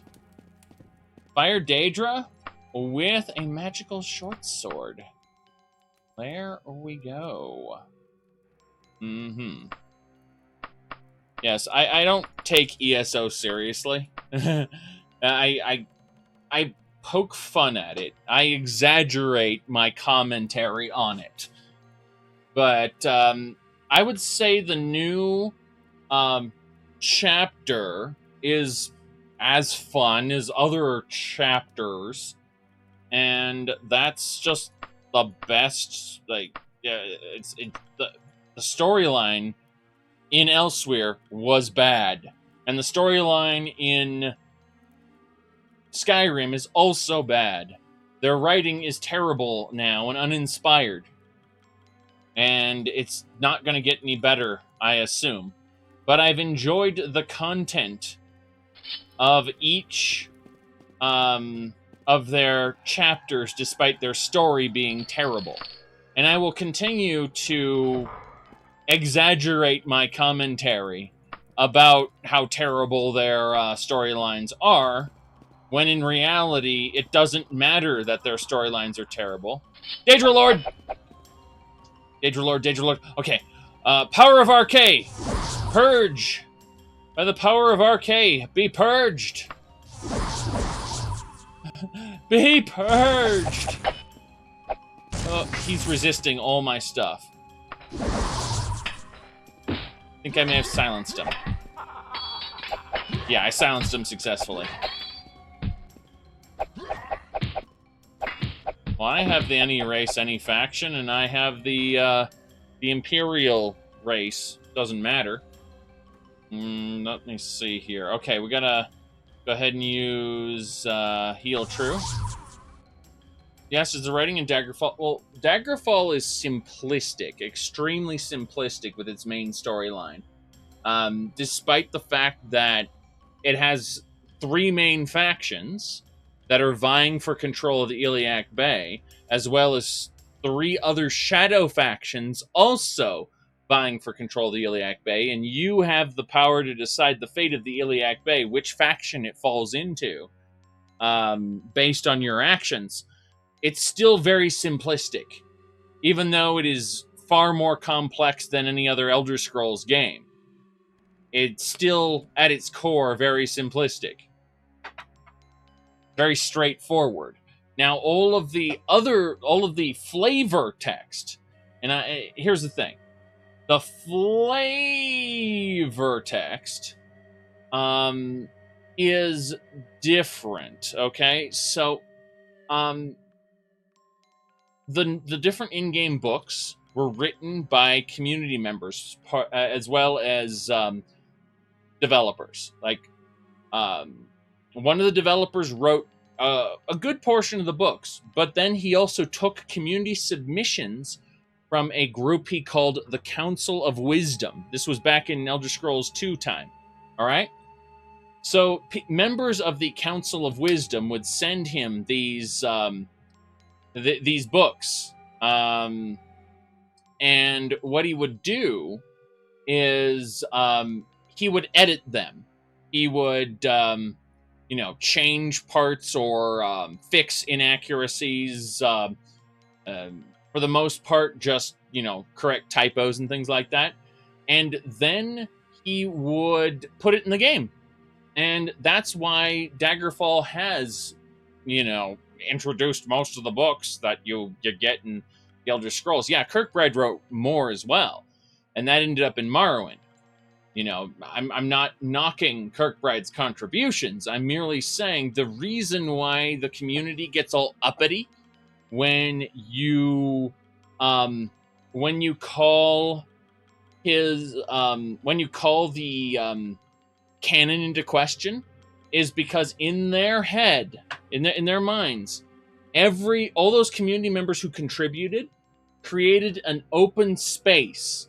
Like this is where anyone can contribute to Elder Scrolls lore, and where lore is based on the person reading it, basically. So that's how the lore community got started with its kind of batshit crazy mentality, was the fact that the developers took submissions in the beginning. Anyway, my point, I'm going to fight this Daedra Lord, is that the insanity started because people took the open nature of the Bethesda community in the beginning, and they led to its the natural conclusion of, well, the lore doesn't matter, because and they don't believe in their minds. They believe it matters more than anything. But if you actually follow their interpretation to its logical conclusion, then the lore doesn't matter at all. It's just they're stopping one step short of that. Just one step short of it doesn't matter. And it's hilarious to see, because it's like everything matters, don't you see? Yes. Everything is one, everything is an illusion. Well, that's exactly how Kirkbride tried to frame the Elder Scrolls lore in the first place.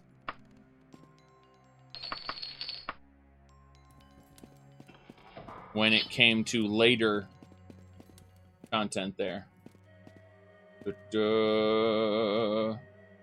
One guy said all the games but ESO are canon.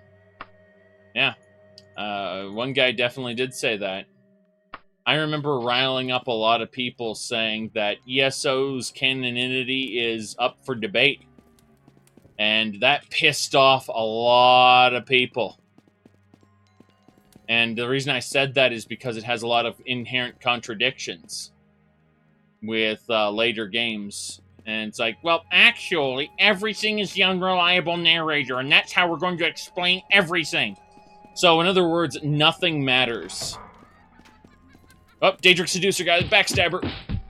Yes! 3 successful backstabs, victory. Yes.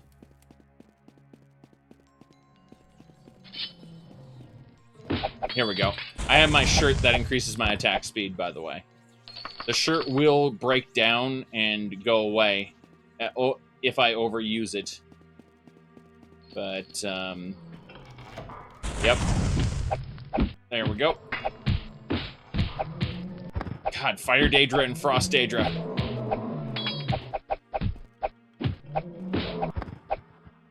Anyway, I seriously enjoy parts of ESO, but the storyline is not part of that. The the overall, like, the individual character moments are good. The side quests are good, but it does not mesh well with the whole of Tamriel as it was explained. And people go, well, actually, it's up to interpretation. You see, there's the unreliable narrator. It's like the unreliable narrator exists as a plot device used by writers in order to actually enhance a story, to make the story better. And how it does that is a character will lie, right? And the reader is supposed to believe that lie. And in believing that lie, there is a narrative payoff later. Up, Daedra Lord. Here we go. I was going to say, the point of it is to have that narrative payoff. Without that narrative payoff, the use of the unreliable narrator is bad writing. Period. And the community refuses to acknowledge that. And insists that anything that does not follow the anything that is proven wrong later, like dragons are coming back for the first time in forever. That's the unreliable narrator, right? Well, if it is and there's no narrative payoff for it, then it's terrible. So exactly, just admit things don't matter. You said Kirkbride didn't try to be consistent. Well, remember that the other developers called Kirkbride's writings Kirkbride's nonsense for a reason.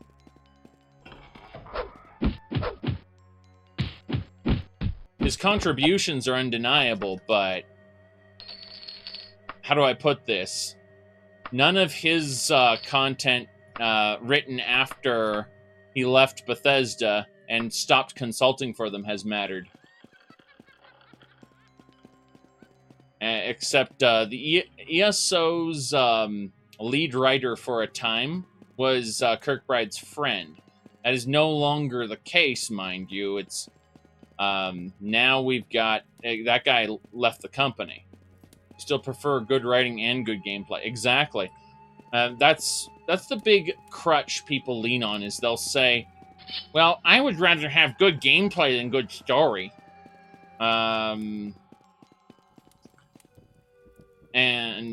Yeah, it's kind of unfortunate that they do that, because you should, in theory, be able to have both at the same time.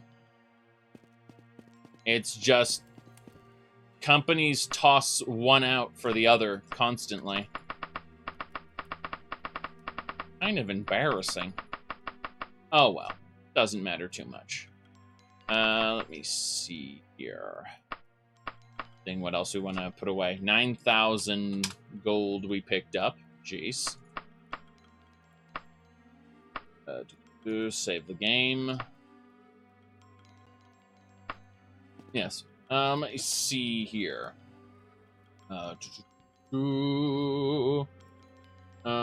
What setting for Elder Scrolls 6 is ideal? I made a video called Ideal Elder Scrolls 6. Let me see here. You said they lied about what you were getting, dropped the Imperial City DLC in a paywall mount if you didn't buy the special version, even though you pre-ordered. Oh, yeah. Yeah, that's true. Let me see here. Kirkbride's... Okay, you said Kirkbride is no one now without his Bethesda platform. That's not necessarily true. I mean, he worked for Telltale Games and he did Minecraft Story Mode.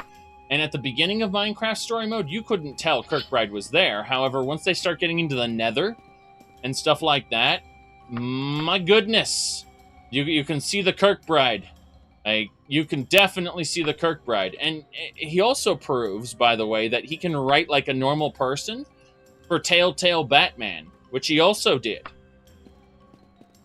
Yes. But, yeah, I mean, Minecraft Story Mode is not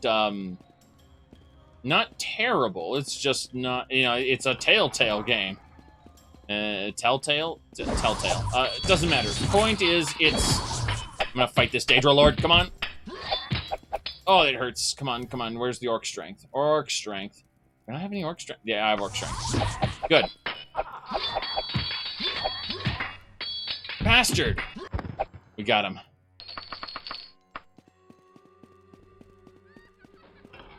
Yeah, this coven is full of Daedra. Another one. Damn, damn, damn. Okay, heal true. Also, bar silence. And we're gonna hit him with a force bolt. Got him! Hell yeah. We stopped his spellcasting ability, and then we destroyed him. Seducer. They're easy to kill. Compared to Daedra Lords, Seducers are easy. Let me see. Where are we right now? I found it. Okay, we got to go around here, and then... should be... Wait, is that not it? Hold on. No, I was wrong. Good, good, good. Yep. But yeah, if you want a, like, there's evidence that Kirkbride can write decently, and that's, in the Telltale Batman, because, he wrote for it, and it looks normal. But if you want his weird, insane lore, you can see that presented in the later parts of Minecraft Story Mode. So, I'm just saying that it is absolutely possible for him to do other stuff besides Elder Scrolls, even if he did marry his biggest fan and, all of that insanity. There's a lot of stuff that isn't my business that people keep bringing up regarding that, but I just shrug and go, if you like these stories that much, and that's fine, I guess. Yeah, you have to understand something about Coda. The story that everyone keeps saying Coda makes it canon. Lady Nerevar was a little girl when Morrowind came out. And, oh god! Fire Daedra! He ended up marrying her, Lady Nerevar. And, I'm sure the timeline makes it not horribly creepy. I'm sure it does. But, yeah, she ended up marrying him. Yeah, exactly. But, how do I best put this? Okay, so, basically, one of the biggest members of the lore community is named Lady Nerevar. And she married Michael Kirkbride. Well, what ended up happening, if you look at Coda, that's like Michael Kirkbride's giant fan fiction, was going to be a graphic novel, but then the art fell through on it, so it's just a big script on a website. Yeah, it's they basically have a female Naravar and Vivek get together because Vivek is a stand-in for Michael Kirkbride, and Lady Naravar is Lady Naravar. So yeah, it's a thing. Anyway, he meant it as a big artistic spat, as, you know, look at this. The lore doesn't matter. I'm making fun of this. Ha ha ha ha ha. That's what a lot of it is, but turned into a creepy autobiography. Yeah, my point is, don't look too deeply into Coda. And I mean that not in a lore sense, but in a the surroundings of it. Because it feels, I'm sure it just looks more creepy than it actually is, and I'm sure there are perfectly explainable reasons for this stuff, but yeah, the optics are not good when when you hear about this stuff without context.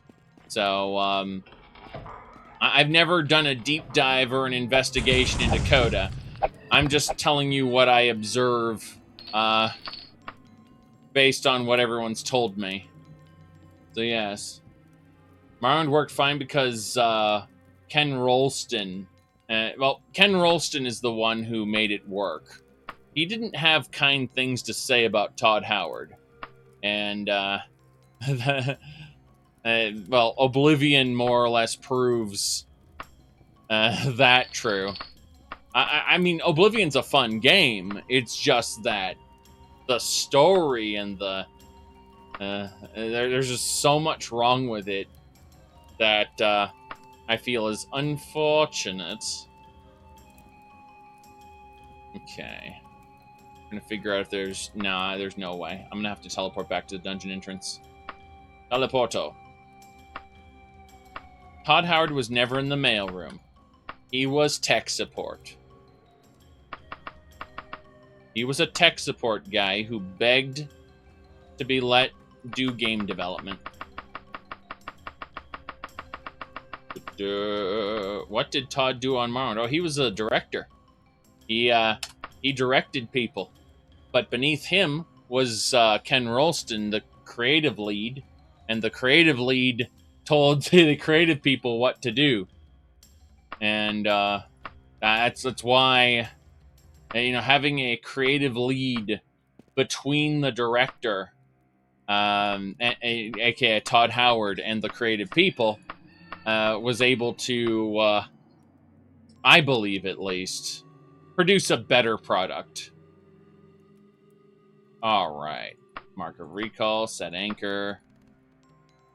Do that. Alright. Let's see here. Our speed shirt's still in effect. We're killing Daedra Lords.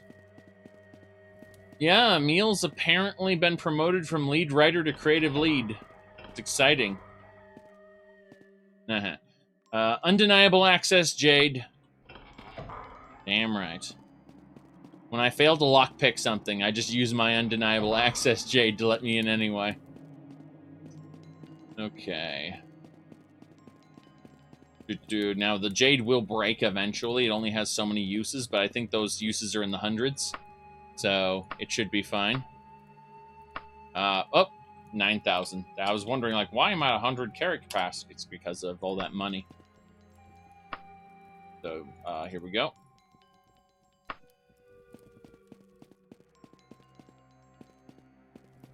Ooh.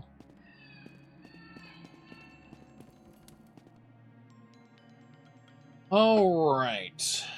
Yeah, I mean, Emil, despite not being a good writer at all, from my perspective, my limited perspective of playing the games, Despite not being a good writer, he managed to advance through the ranks, and then you get people like, Michael Kirkbride, who, lots of nonsense on Kirkbride's end, according to other developers. Like,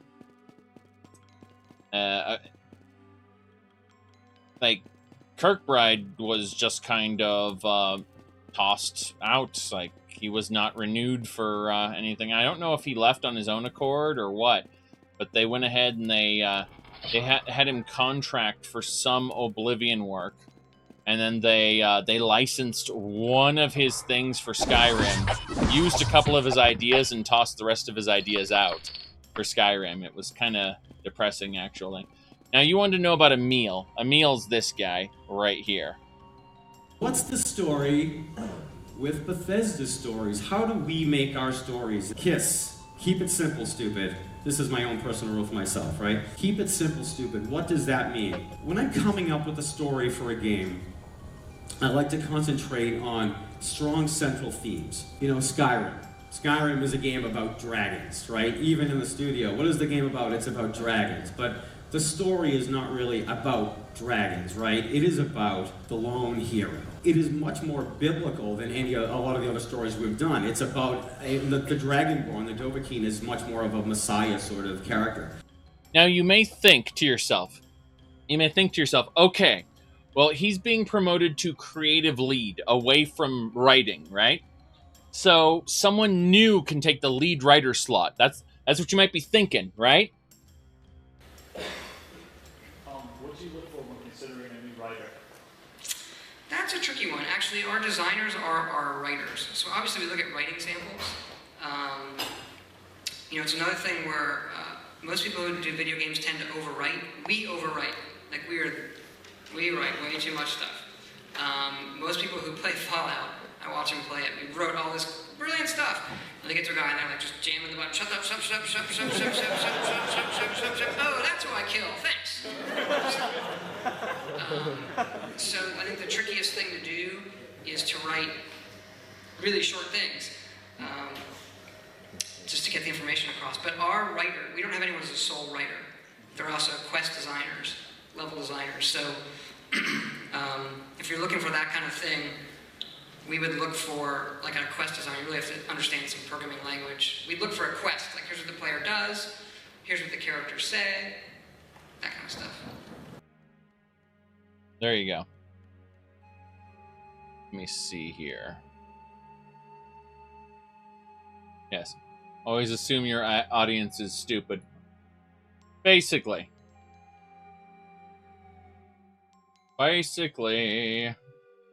Now, what's funny is the Outer Worlds had a dedicated writer. They did not make a compelling story at all. Yeah, it worked when they were a garage studio. Now it's a mess. Exactly. It worked. Remember that there was a time when Bethesda was being run out of one guy's house. Okay? And they had computers in the living room and stuff. And now they are much bigger, but they've kept a lot of the design sensibilities, even though other design sensibilities have changed and the requirements of them have changed. Keep that in mind. You said, ever think the Elder Scrolls could ever branch away from Bethesda? Well, no. There's a Daggerfall spiritual successor being made by Once Lost Games right now, who, the lead writer for Daggerfall, as well as the lead programmer for Daggerfall, along with some other people, are working on a spiritual successor to Daggerfall. But it's not going to be Skyrim, but like Daggerfall. No, it's going to be a spiritual successor to Daggerfall, most likely. And people are, setting their expectations wrong, or, stuff like that. So, but it'll never be in Tamriel. When people get in their heads that, Tamriel is open source lore. No, it's not. You can't use it. You can't use Elder Scrolls lore for your own projects. And other people go, but this person did. And let me ask you a question. Have they been sued by Bethesda? No, they haven't. Does Bethesda know about that? You should probably go and tell Bethesda about it. Like, actually promote that Elder Scrolls work online and see what happens. You know? Say, like, make a big stink about it and see what happens. Oh boy, that might be exciting. And you know, watch this guy's work get murdered by copyright law because it turns out it's not actually open source. Paralyzed. Have to use a reaction potion. Yes. Okay. Ebony staff. Nice. I mean, it's a terrible thing to say. I don't wish copyright infringement lawsuits on anybody. I'm just saying that if you think it's open sourced, shine some light on Elder Scrolls works that are being sold, and watch the yeah, exactly, intellectual property is a thing. And other people say, well, I don't advocate selling Elder Scrolls lore. Okay, then. So you're saying it's not a true open source lore, but rather just a bunch of people playing fan fiction. Well, it's not actually fan fiction. I mean, it's all fiction to begin with. It's fiction about a fictional world. So, you know, what makes it wrong? Like, well, the intellectual property right holder says what is and isn't. Like, it's unfortunate. Let's just say people latch on to their fan fiction as being more important than it is. And don't get me wrong, fan fiction can surpass the original, especially when the quality of the original is declining rapidly. But at the same time, an overwhelming amount of fan fiction is also bad. Damn. Ooh, Daedric Tonto with magic. A magical Daedric Tonto. That sounds incredible. Bethesda owns your Elder Scrolls cybersex stories? No, it's not how it works. So, all right. Let's assume you did this. Actually, Peaks. Hold on. Vivek and the Panty Thief. Here we go. Mystery of the Panty Thief. All right, so I'm going to... All right, so Thorana wokes to find her panties stolen. Azura steps in and gets the Vivek and the gang to solve yet another mystery. Let's assume that you, Peaks, had written this amazing piece of fan fiction work. All right, the Elder Scrolls fan fiction, Thorana and the Panty Thief. So, assuming you had written this, and you decided to sell it. All right? Here's the problem with you trying to sell this. You have infringed on Bethesda's copyright. Now, Bethesda doesn't own the mystery of the Panty Thief, all right? Bethesda does not own this. You own it. But your mere ownership of this and distribution of this is violating their copyright. The fact that you have it means that it is a derivative work, and that derivative work is more or less infringing on their copyright. Meaning that if someone steals this from you, you can then you can sue them, and Bethesda can sue you, and everyone sues everyone, and we're all unhappy. No. It's not about the making money part. The making money part, like, you can infringe on copyright without making a single penny. It's just that Bethesda has given people an implied license. Let me go, Bethesda fan policy. Here we go. Okay, so Bethesda has given people a license. This license, we encourage supporters of fan videos Not limited to Let's Play videos, instructional videos, modding tools, fan service tributes, and then they have these guidelines. This is your license with which you can make Bethesda stuff. All right?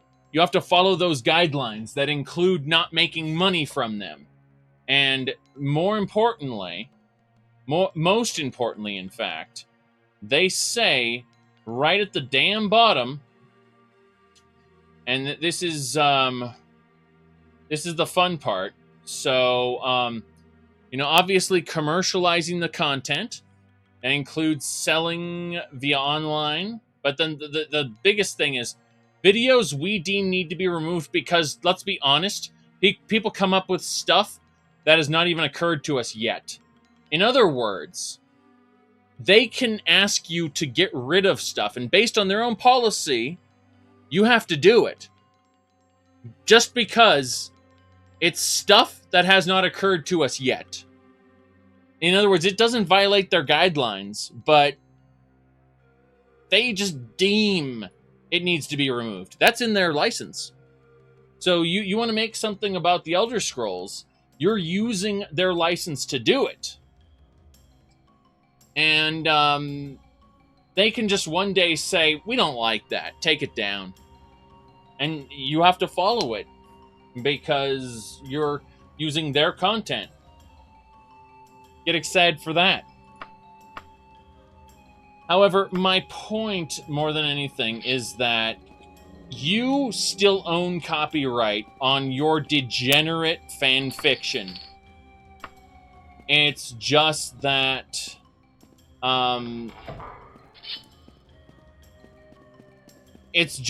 then Bethesda can sue you for copyright infringement, basically, saying your ownership of this thing violates our copyright and we don't like it.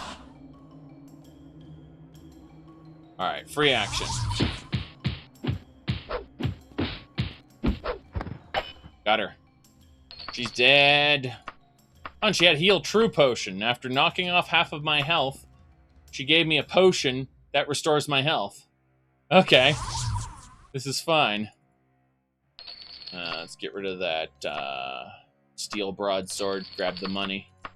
Absolutely. Don't need a steel broadsword when you have tons of money. Let's see here. I think that's it. I think we're done here. Teleport. We're at the dungeon entrance. Gonna deposit all the stuff we picked up. It's good stuff, mind you. We've absolutely got a good haul from this dungeon. I am very happy. It's Daedric Tonto with unknown powers. I wonder what it does. And these armbands as well. So we got 2 magical items here. Very good. I mean, let me see here. What we're talking about.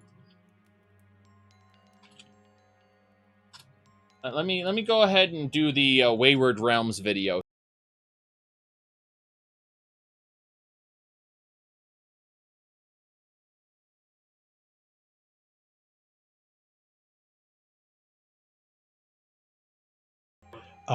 Okay, so this is an ancient scroll that they have in the Library of Logos for the Wayward Realms, which is the Daggerfall spiritual successor.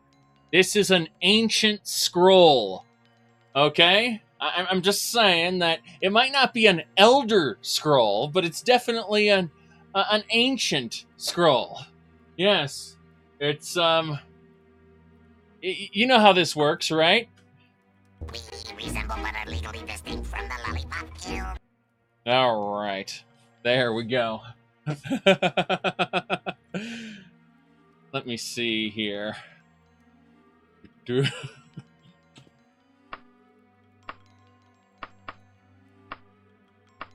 Now, let me move on.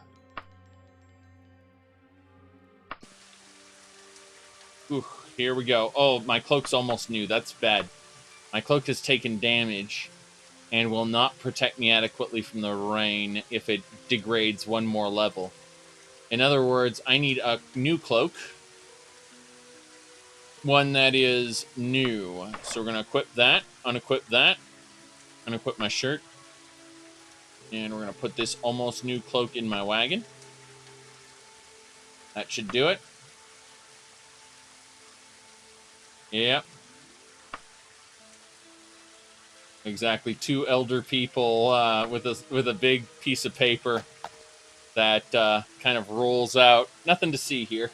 Exactly. All right.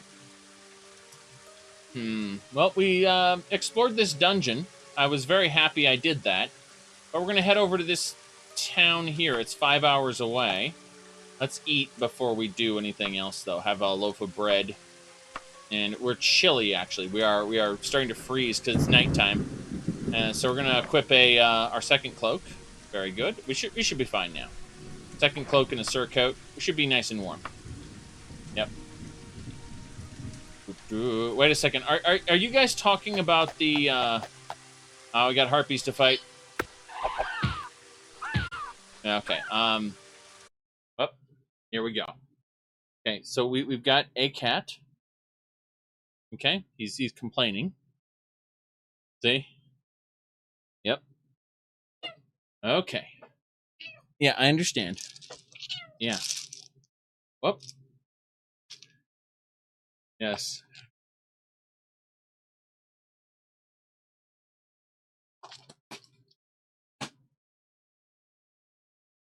Okay. It's right here. All right. Let's go. Let's go. Yes. Right over here. Okay. There you go.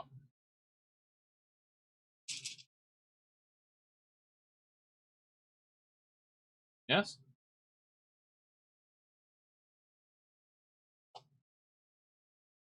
Okay.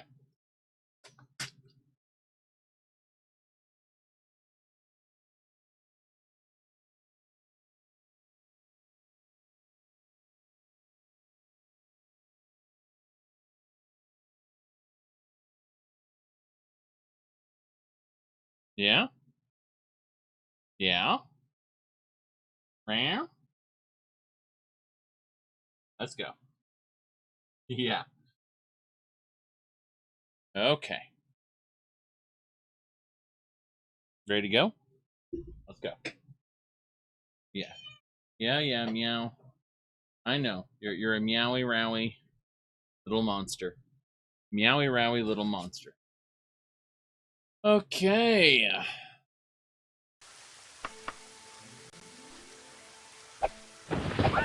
We gotta fight Harpies.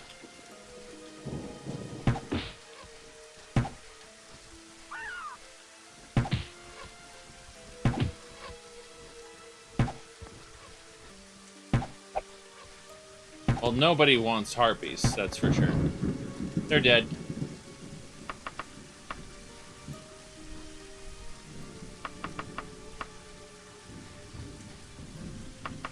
Very good.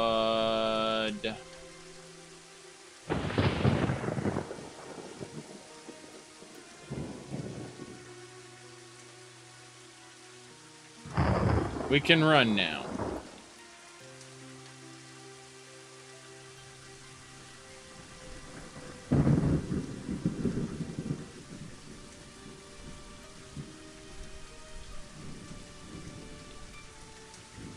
And a couple other things here. Looks good.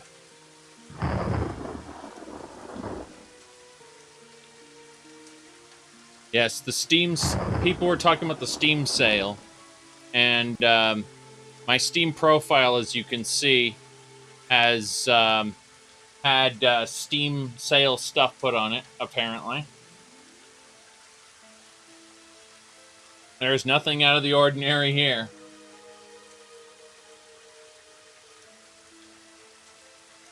Okay.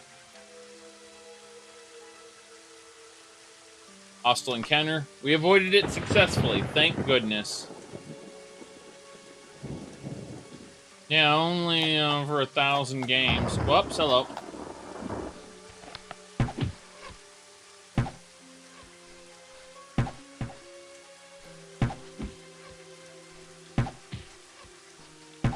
Almost got it.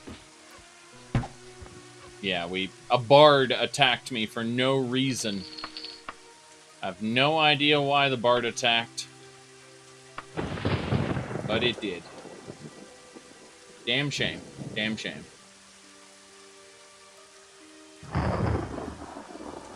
Everything looks good.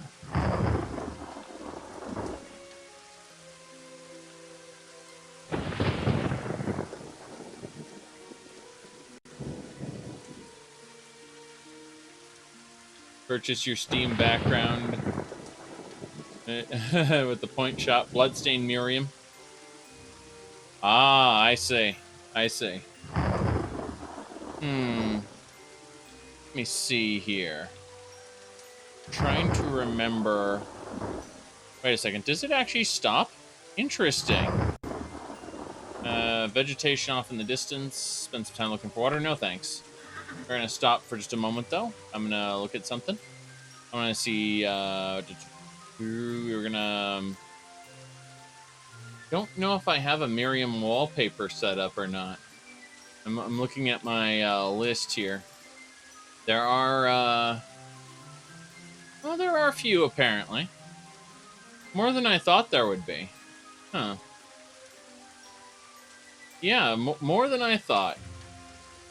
Okay. Well, that kind of makes sense. Let me see. Configure. Apply. Alright. There we go. We got Miriam from Bloodstained. Alright. We got that. Yes. Alright. More game.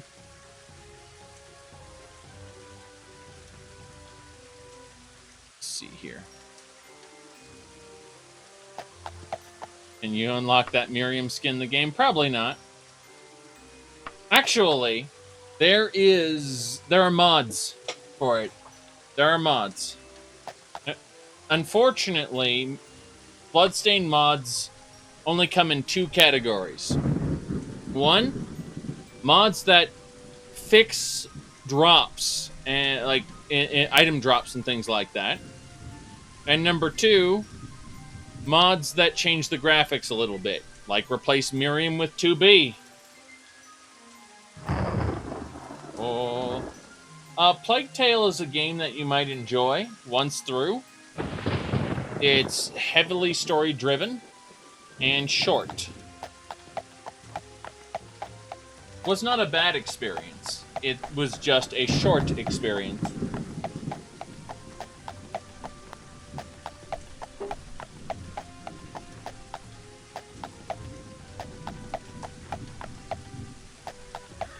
Okay.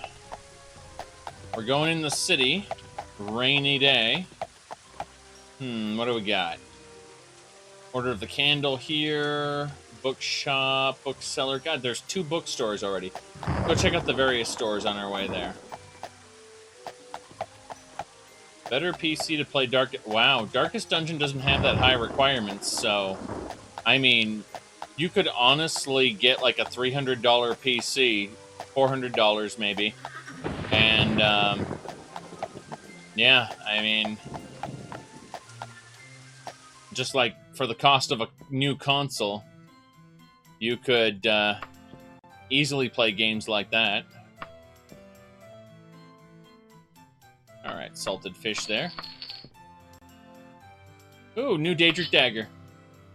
Yes, buy the Daedric Dagger for 1,000 gold. I think so.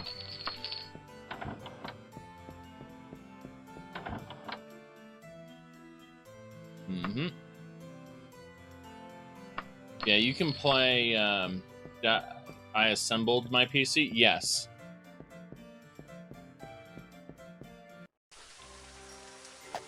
Obviously, you don't buy one pre-built unless you want them to skimp on something significant. I mean, you can buy like a cheap office PC, provided it has a good processor. and then simply install a graphics card in it. That's always a decent solution. Not the best solution, but it's a decent one. Bookshops, booksellers, smithy. Yeah, there's really nothing good in this town. Just one general store.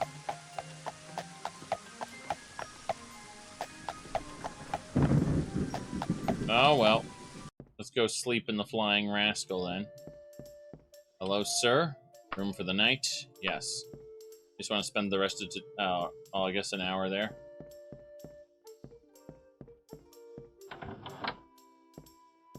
Hello there. I'm not talking to you.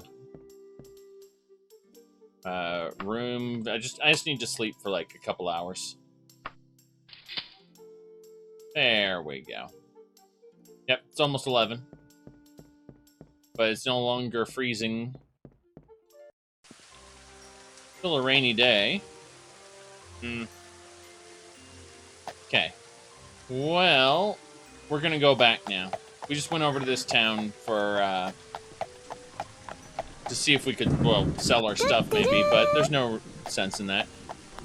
Resources, thank you for subscribing. Okay, we're gonna...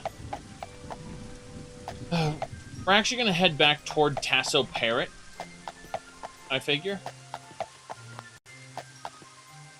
Top quality graveyards here. It's not like it's shaped like anything. Okay. Let's go this way. It's a graveyard. Have some respect. Okay. Oh. Flautists are the best, don't you know?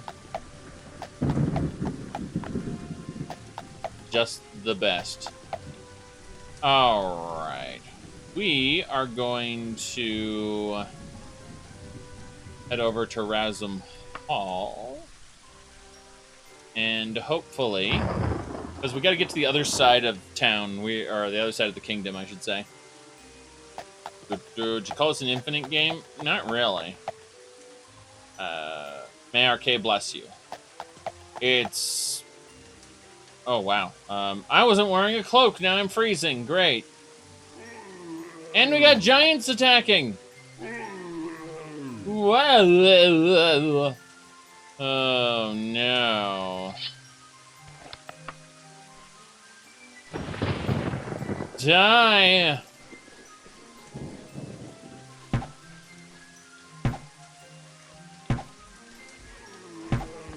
One down.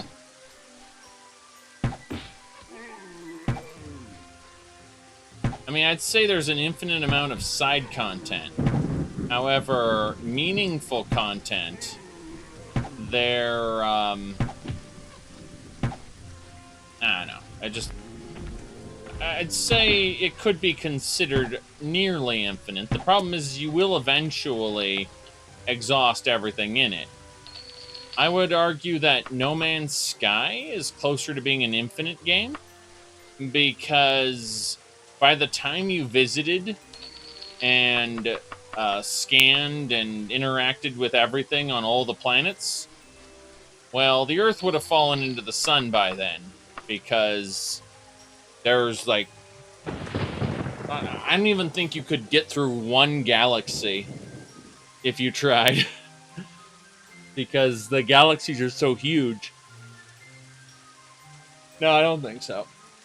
I would argue that because it's impossible in your lifetime, that No Man's Sky would be an infinite game. This, on the other hand, being kind of the size of Great Britain, is if as long as you use some form of fast travel, it's definitely not infinite. You know, in a few years you might exhaust everything in a playthrough. Okay, well, what we have to do now, because everything is going terribly wrong, we're getting rained on, we need to throw down, we need to put our cloak on, so we stop getting rained on. Then we need to put down a camping kit. I don't even know if I have one of those on me.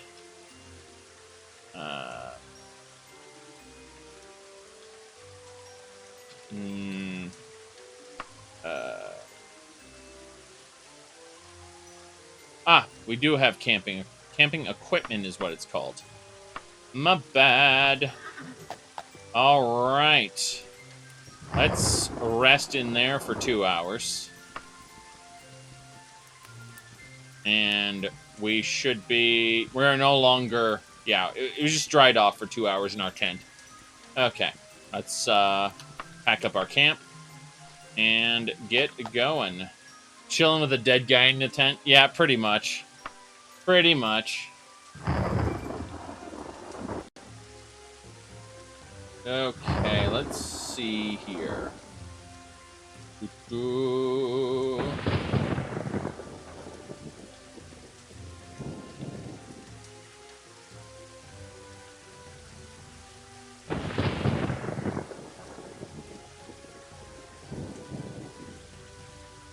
Uh-huh.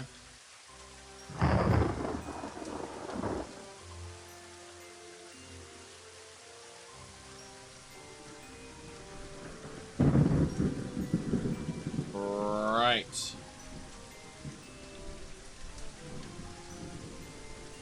Check in one more thing. Oh.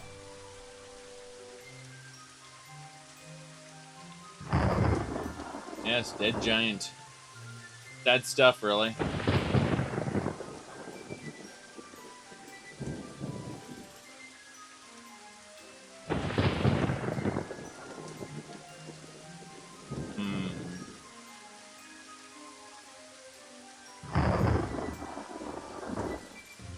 It's still amazing that Mixer was axed right after...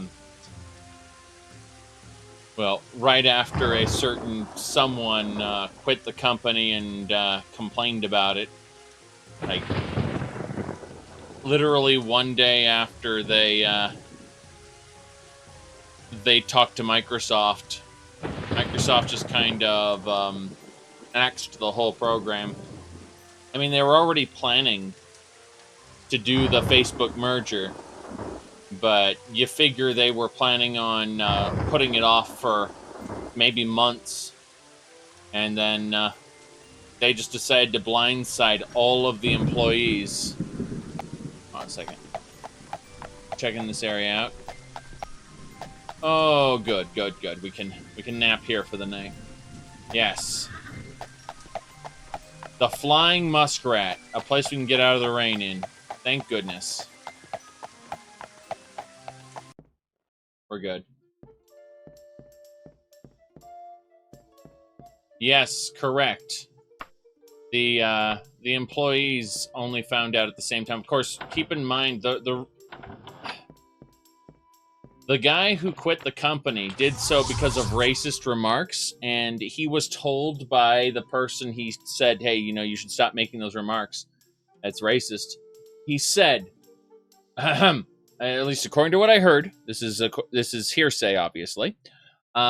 He said, "I can't be racist. I hired you after all."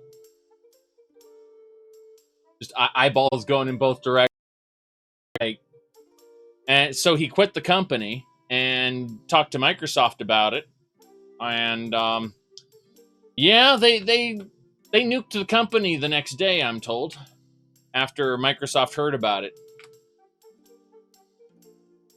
I mean, they were already planning on going to Facebook already. Like, the deal was already in the works, but let's be honest here. Yeah. Yeah.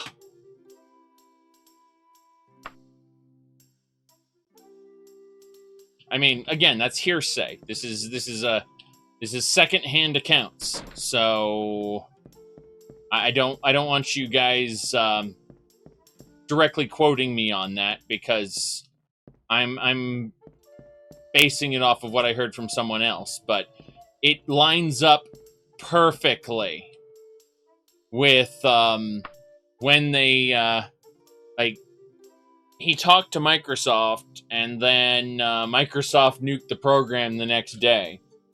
You know, it sounds like they were planning on doing this a month or two down the line, and they just pushed it through right away to avoid this getting out that Mixer had extremely racist people. Like, yes, racist and stupid. Exactly. But honestly, the site was underperforming. Like, they had viewership, but that viewership was only because of the deals they made. And the streamer to viewer ratio was off. Like, there were more streamers than there were viewers. So, yeah. It's something. I'm gonna cast light a few times and we're gonna sleep. Now we're just gonna sleep the night.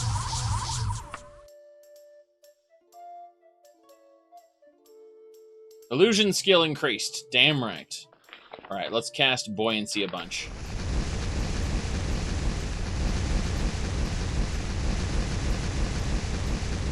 That should do it. Should be 5 a.m. Now let's go. We just wanted to get out of the night. The terrible night. Oh, thank goodness. It's cold. It's dark. But it's not raining. So we'll throw on our second cloak so we're nice and warm. Get up on our horse. Save the game. And let's continue over where we're not smashing into a sign. Oh, that was painful. Okay. Ooh. Right. Mm-hmm.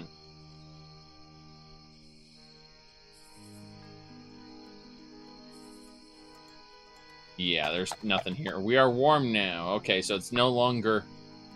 I just take off my second cloak, then.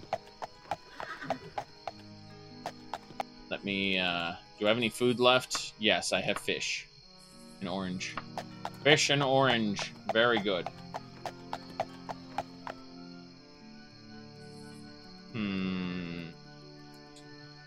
Alright. Ramoga.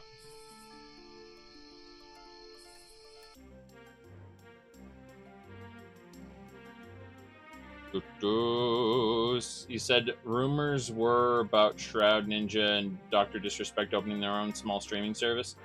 Well, I mean, to be honest, if it was a streamer, a streaming for streamers, streaming for streamers by streamers site, like organization, I would be convinced to give it a try. I normally kind of laugh at startups going, that's stupid, but if you have those kind of numbers backing it up, you could break away from the Twitch Google atmosphere in theory and be like, fuck you, large companies. I'm going to go with this new large company. The irony is not lost on me, mind you, but it's something where you could absolutely... there would be a chance to get on the ground floor of something bigger. You know, a specialized site, as it were.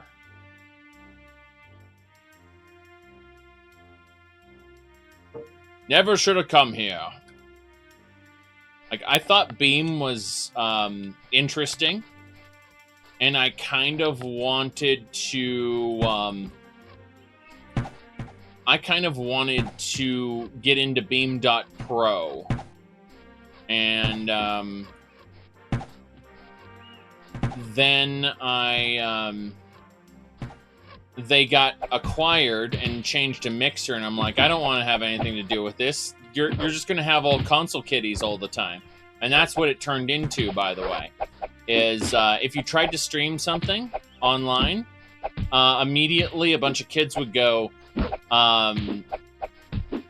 hey, what's your gamer tag? Can I play with you?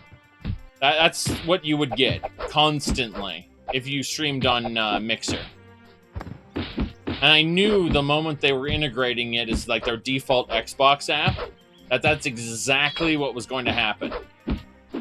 And it followed just in line with that. God, I got Magicka sucking poison. Yeah. It lowers your willpower, drains your magic. Oh, damn. Almost got him. Okay. We gotta use... Now, I didn't hop on Mixer. Like, I made a Mixer account, and I watched... So I made a Beam.pro account, which turned into Mixer, and I watched. And what ended up happening is, when some of my friends gave it a try, they encountered the console kiddos. And the can I play with you kiddos. And, you know, what's your gamer tag, kiddos? And so I was like, no, I don't think this is for me. What stopped me? More bandits! Why? Why are there more bandits? I'm paralyzed. I have to use free action. What the hell? I died. Stamina poison.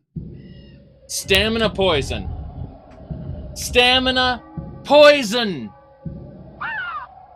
Oh! Ho ho!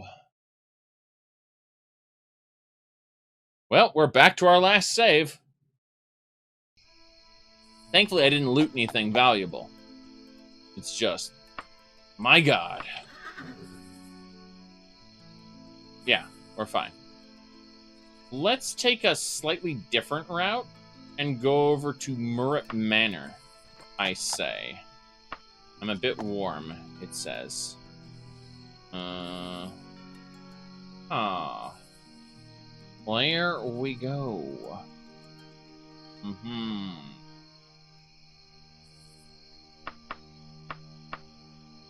Yeah, we're gonna deposit a bunch of stuff. Gonna remove... Actually, I need to switch loadouts? Wait, what happened to my loadouts? Where's my... I don't understand. Okay, then. Let's save the game. And let's reload, I guess. See what happens. I'm curious. I might have to restart the program. I've never had this happen before. My thing disappeared. My outfits. Yeah, my outfits are gone. Outfit loadout is gone. I don't know what to say about this. All right. Pop. Daggerfall. Now, let's have a look. There should... Outfit manager. It's on. Let's see if it works. Don't know why it was off, but... I'm wondering if there's a keybind I may have hit that hid the outfit manager. No, the outfit manager's back. In the corner here. So, it was just unloaded for no reason.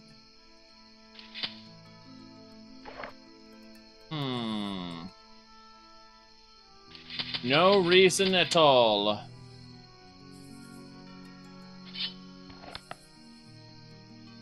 Yeah, it just was invisible for some reason. I don't know why.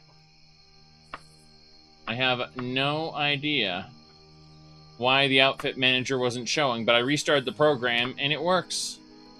So, well, let's put all our extra stuff away in the wagon. And let's figure out if there's anything else I need at the moment. I think everything's fine. I just need a cloak, which I put in the wagon because I'm smart. Get out of the wagon, equip it. Okay, save the game and travel. Travel to this direction. Yeah, I don't know why the cloak suddenly, or sorry, the outfit manager stopped. You're scaring away all the deer. Really? I'm scaring away all the deer? pinch 3 gold pieces. Not successful. Ho ho. Bye. Nope. Nope. Run.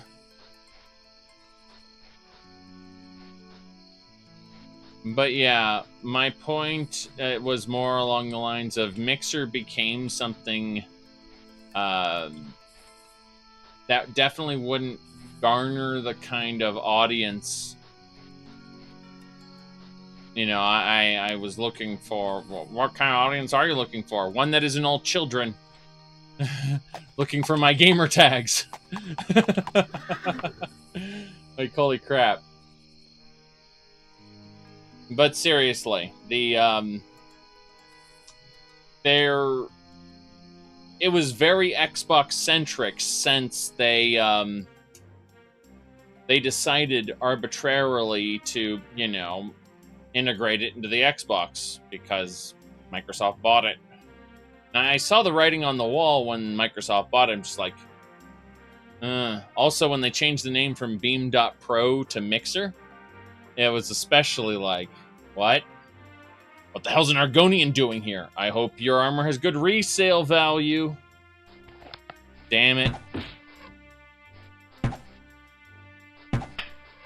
Warriors. Honestly, their outfits look a lot better than yours, sir.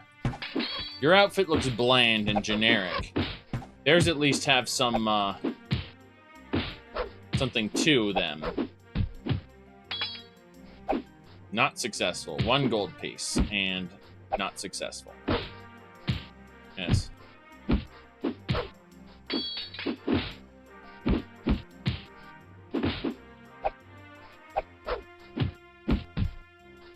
But yeah. It was interesting looking at all of the, just the metrics to see how Mixer basically hadn't grown at all. In fact, its user base had kind of dropped off a bit. And yet Twitch had doubled and YouTube had increased significantly. And so you knew that Mixer had spent huge amounts of money to get these big name streamers whose audiences did follow them, but it was just those audiences. Like, and once their streams were over, those people didn't stay on Mixer to then watch other people's streams. They left and went back to Twitch when their favorite person they came to Mixer for stopped streaming. Paralyzed. Damn. We're going to go ahead and... reaction. Good. Adamantium Tonto. That was worth it. Absolutely. Get a pure poison potion recipe. Why not? This stuff is a bit painful. Okay, we're going to throw down another save and continue the journey. How close are we to anything, really? No, we're just in the middle of the desert. That ain't going to work. I'm going to head to this area. It's 1 hour away. Should be fine. Okay.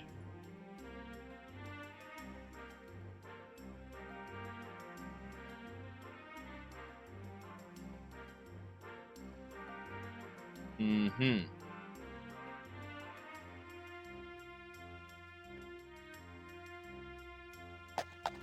What have we got? Oh, best market. I like how this town is, it's a tiny little village. Look how small this area is, and yet it's got a market. So, here we go. Hopefully we can buy some food here. Yep, we managed to get food. They're selling an orcish short blade. I don't need it, but it's nice that they have it. Arrows, fish. Very good. Let's go upstairs, see what his backstock looks like. More arrows. They're fish. Good. That should be about it. Hello, miss. Good day to you. Hi, what's new? Mixes of RK. Stopped quarreling with the host of the Horn. Okay, so Akatosh and the host of the Horn were fighting, now they're not. Good to know. Reputation changes all around. Hello, sir. I'd like to talk to you. My my poor darling Rushba's been kidnapped by the Thieves Guild. Can you help me? No, I can't. Sorry. You have a cold heart, whispers in shadow. I guess I will have to face her kidnappers on my own. Yes, you will. Yes, you will. I'm afraid I'm a ringleader of the Thieves Guild. So I'm afraid I'm not getting involved in that Thieves Guild nonsense. Certainly not. Okay. Let's go in this direction here. These are ill times when people won't stand up to the Thieves Guild. Okay.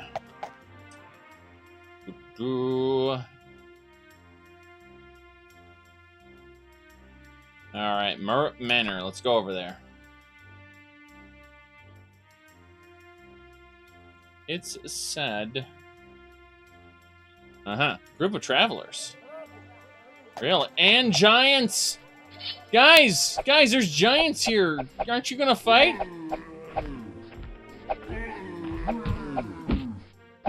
Oh no. Well, I am successfully taking care... Okay, let's do this. Emerald of Fireball! Damn right. He keeps dodging my attacks. Okay, we got him. That was a bit crazy. Just a bit. Continuing to the manor.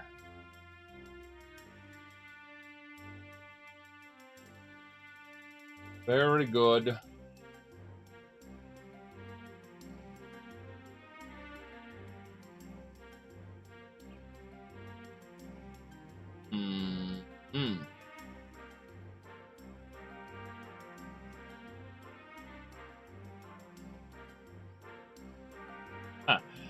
Gathering of trees in the distance, pick some fruits. No, I don't want to pick any fruits, thank you. I have food already. I bought it in a store. Let's have some meat. And, an orange. It's fine.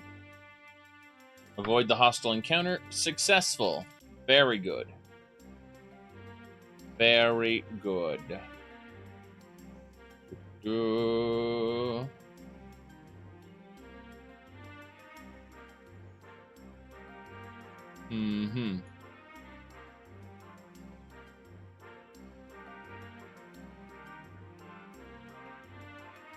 Check a couple more things. Oh. We've arrived. And what is here? Nothing. You know what? Let's go check out what's in these houses. Come in. Ah, I see what's in these houses. Cheesecake. Right. Okay. Well, you know what we'll do? I was gonna try to steal things. Nope, nothing I can steal here. Except a glance. Alright.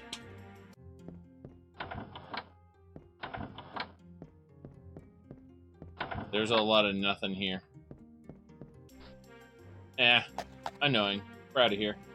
We're out of here.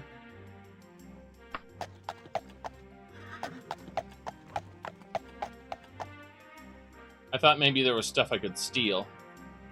And, we couldn't. Red Giant Tavern. Now, there's no shops in a tavern town, I think. let's go over to Calm then. Might be over there. Ooh, other than the unofficial patch, what do you recommend for Vampire the Masquerade? And mostly just the unofficial patch. I know there's a complete rebalance mod you can check out, but that'd be up to you. Oh.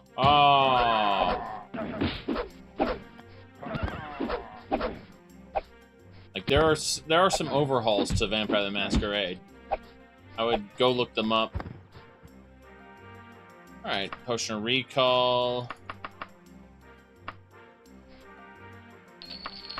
Thing looks good. Cactus. Well, gotta put this stuff in our wagon. That's fine. Now we can carry the cactus with pride. Mithril battle axe as well. Well, those centaurs had decent loot. Glad I went and fought them.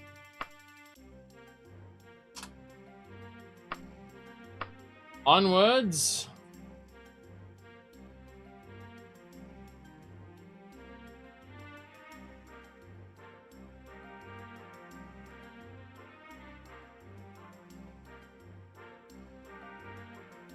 Looking at something else. Ooh.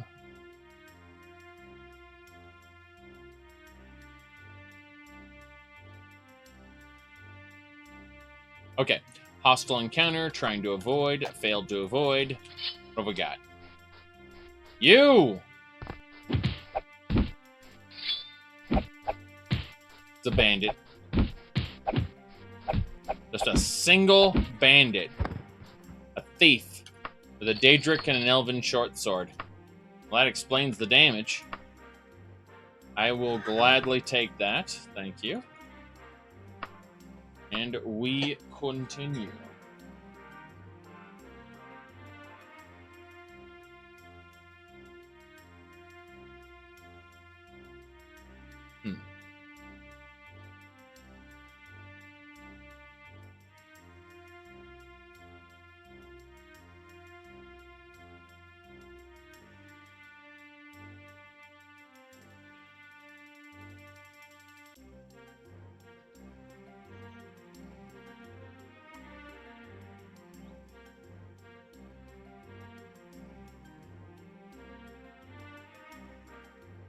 Let me see here. Ah, we've arrived. Very good. Feather and Ferry. First class trading post. It's where we're going. Let's have a look. Ah, yes. Let's sell some things here. And see about buying some more food.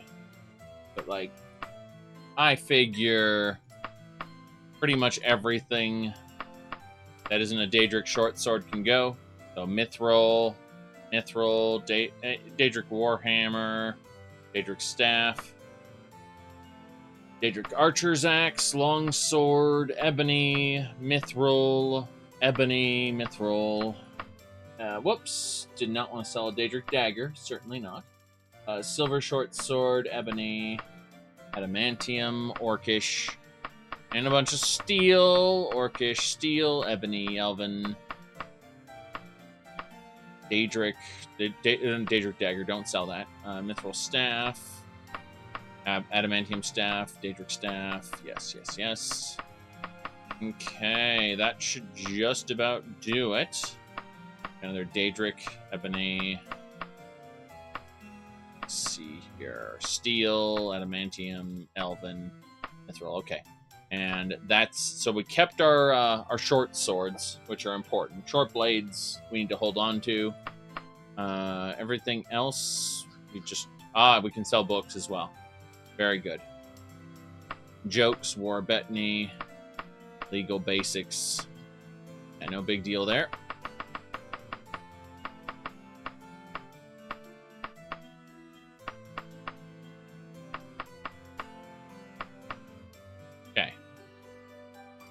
Let's do it. So, 137,000 gold. We are paid in a letter of credit. Very good. We were paid in a letter of credit. I have a few letters of credit here. We'll just put those away for now. And how much money do I have on myself? 126 gold. Okay. That's enough to buy some extra food, like this orange. Another fish. But yes, definitely letters of credit. Way to go. Hello, miss. Any news? Oh, okay. So the apothecaries of Zen and Gravidon are now no longer fighting. That's good to know. Okay. The storekeeper's now wondering if I was a blessing or a curse. Well, I mean, he'll be able to resell this stuff for massive amounts of money. It's just that he's in the middle of this little place with bargain tailoring.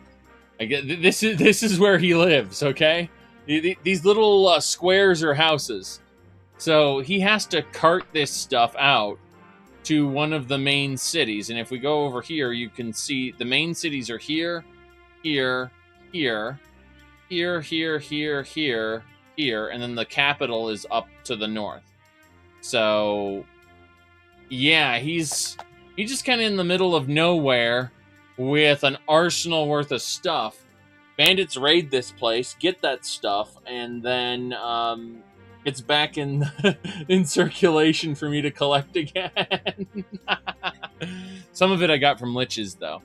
All right, 6-hour journey in this direction, which sounds great until I realize I'm like running into a wagon. Very good. We do need to eat, though. Let's do that. Mate. Apple. Should be fine. Is that a benevolence of Mara? I don't worship them. That's unfortunate.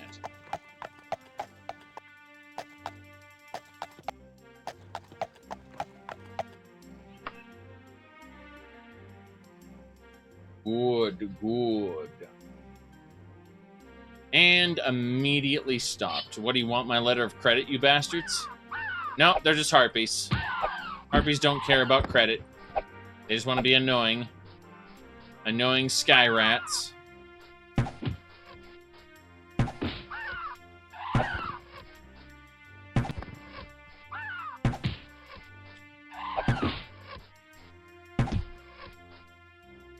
Oops. Hit that wrong. Good. Hook your arrows out of the corpse. Well, that should do it. Arrows out of the corpse. I'm gonna try something. Yeah, that worked. Ooh. Hate those sky rats. They're always present. By the way, did people know that Vault Boy got put into Super Smash Brothers as a gunner skin? It's kind of a big deal, like Vault Boy. So according to this tweet, that means Vault Boy is finally in a game that runs at 60 FPS without crashing. Good for him.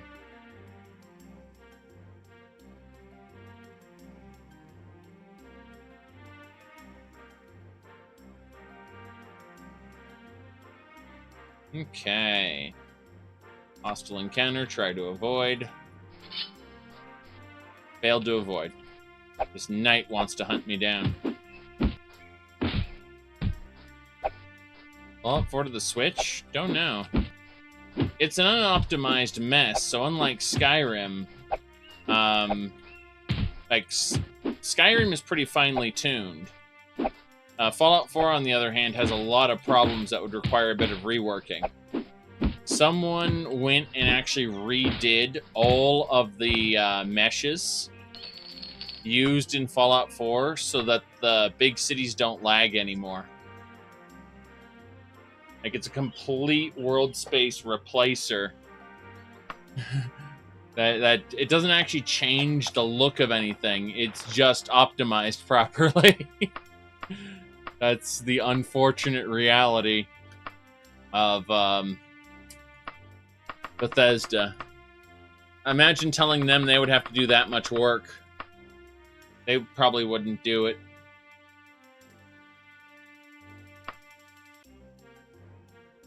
Unless the game were brand new. I mean, Bethesda has a tendency to fix things in their games during the first about 3 months of the game, and then they move on to DLC. And after the DLC period is over, they stop supporting the game entirely. Skyrim's great because they're selling micro DLC, microtransactions basically, and they aren't fixing the game. That's just great. That's just amazing. There's so many problems with Skyrim and Fallout 4, and they're selling microtransactions on it. Just because they can make money. You know how it works, right? We've got to have money. Yes. Bethesda seal of quality.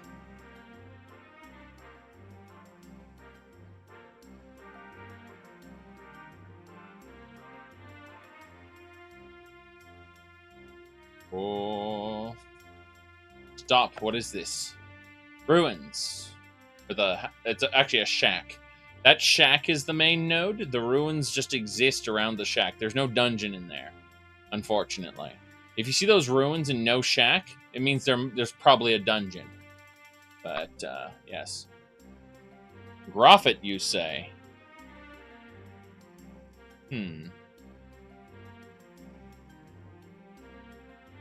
Interesting.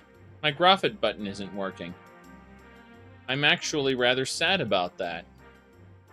Like, I have a Groffit... You have to understand something. I have a button for this, and it didn't work. Okay. Hostile encounter, try to avoid. Failed to avoid. That's something.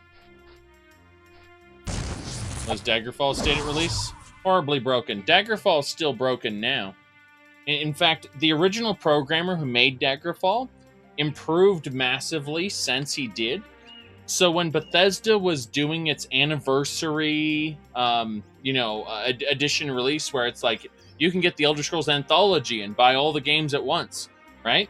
When they were doing that release, he went to them and said, "Look, if you give me the source code to Daggerfall, I will fix it so that when you re-release it, you can have it as like a good fixed version of Daggerfall. Like I'll fix the bugs and stuff." They said sure, and they came back to him later and said, "We lost the source code. We don't know where it is." So it never got fixed. The only reason Daggerfall is playing right now is because I'm using a fan-made engine, which is not Bethesda's work. It's the Daggerfall Unity engine. Yes. All right, we are going to go ahead and use free action to get ourselves out of paralysis and kill this thing.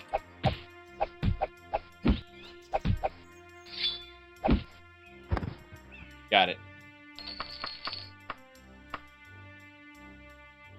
Very good. Very good indeed. Let me make sure this is right.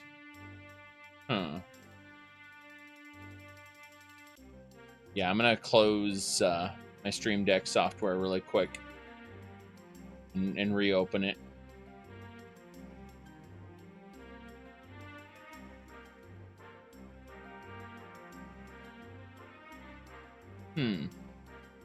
A bit of a light blink there. Huh. Interesting. I'm looking at something and it doesn't seem to be working. Well, that's sad. I'll have to find out where it's running and terminate it that way later. Let's see here. Correct. I mean, of course, when we're paralyzed, we can drink it. Who owns the Daggerfall Unity source code? It's open source. Yes. Daggerfall Unity is open source. Correct. However, it's kind of like, you know, the OpenMW engine. All right, gathering of trees. Pick some fruits. We got 7 oranges. Jeez! 7 oranges! You better eat your damn oranges, kids. You got 7 of them. All right, we're continuing our journey. Bears.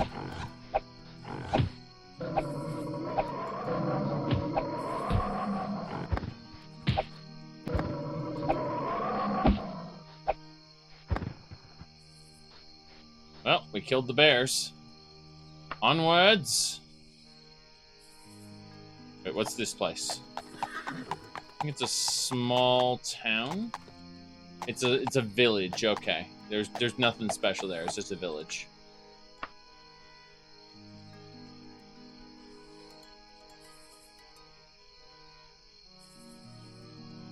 Mm-hmm.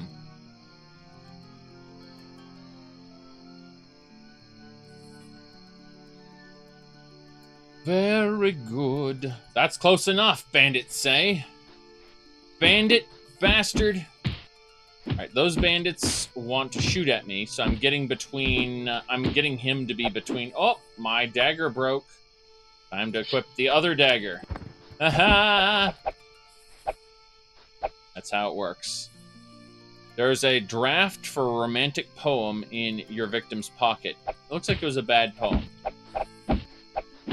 Yes. Yes, it was.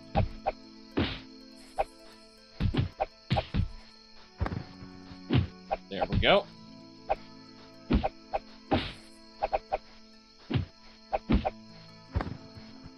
I mean, Daggerfall Unity isn't done by just one person.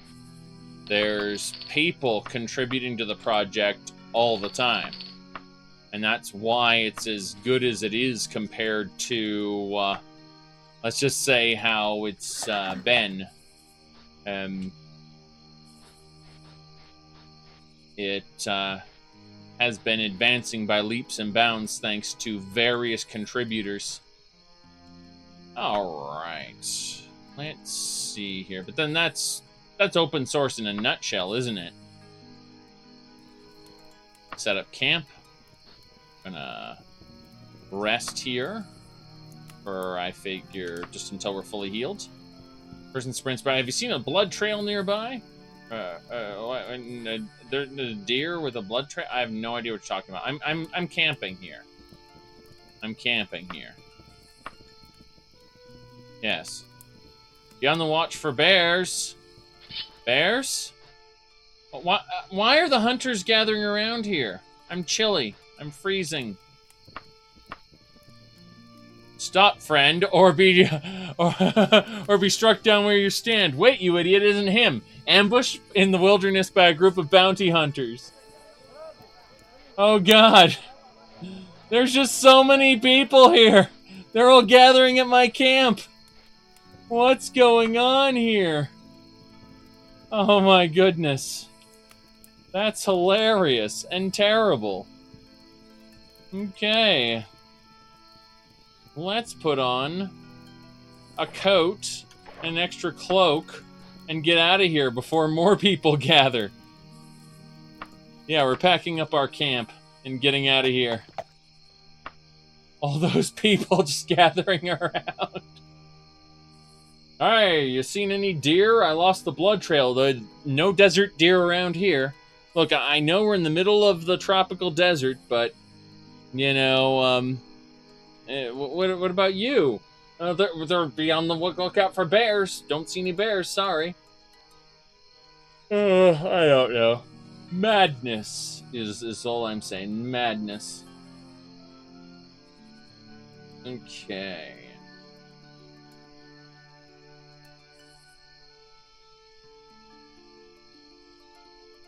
Tropical desert bears. Oh boy.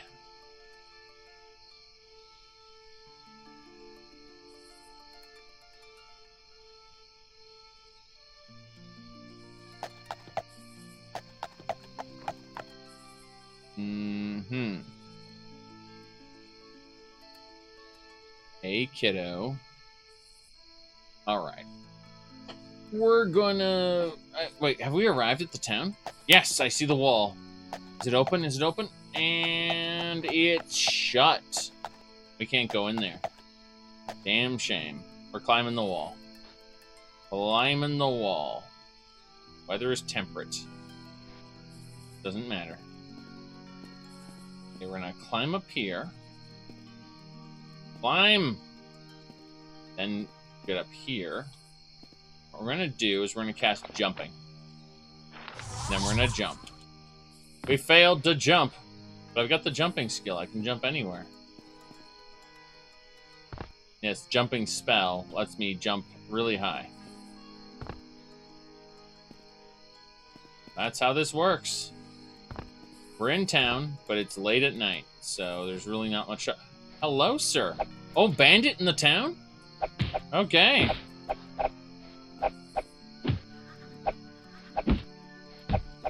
Well, I'm gonna say goodbye to you. Really? Amazing. That guy tanked hits. Really good. Really good. Nice thief. Alright, let's see where we are. Looks like we should head over to the Fox and Sword. We should be able to sleep there for the night. Meanwhile, we're getting our jumping skill up, as you can see. Important stuff. So let's go ahead and do that. Yes. Climb. Climb. Yes. That's working out pretty well. Almost there. Actually, what kind of inn is that? It's the Beaver and Dragon. Let's go to the Beaver and Dragon, come to think of it. The entrance... Oh, there's an entrance right in the middle. Okay. Little courtyard here. The Beaver and Dragon. Hello, sir. Room? Yes. The room is free for a knight such as me. Damn right. Damn right. Let me see. Downstairs.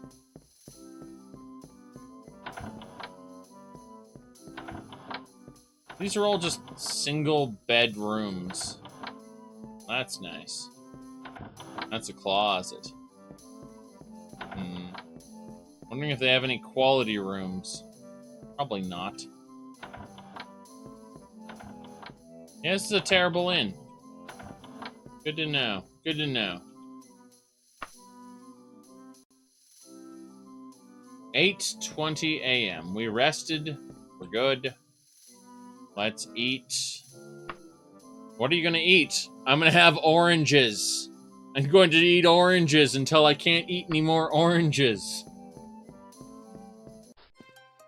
Oh, it's a foggy day today. Won't be able to see very far on a foggy day. There we go.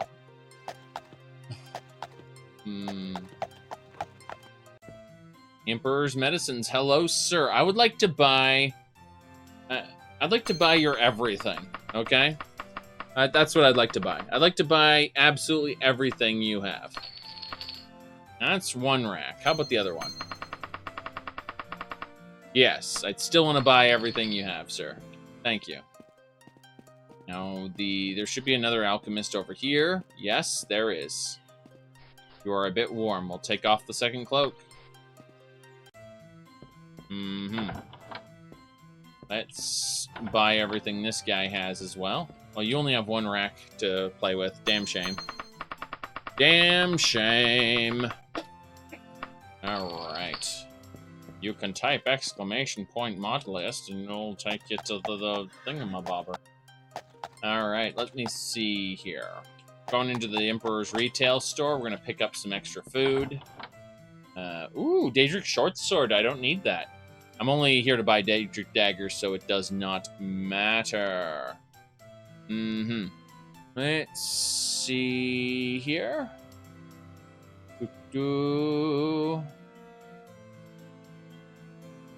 Oh my god, is it...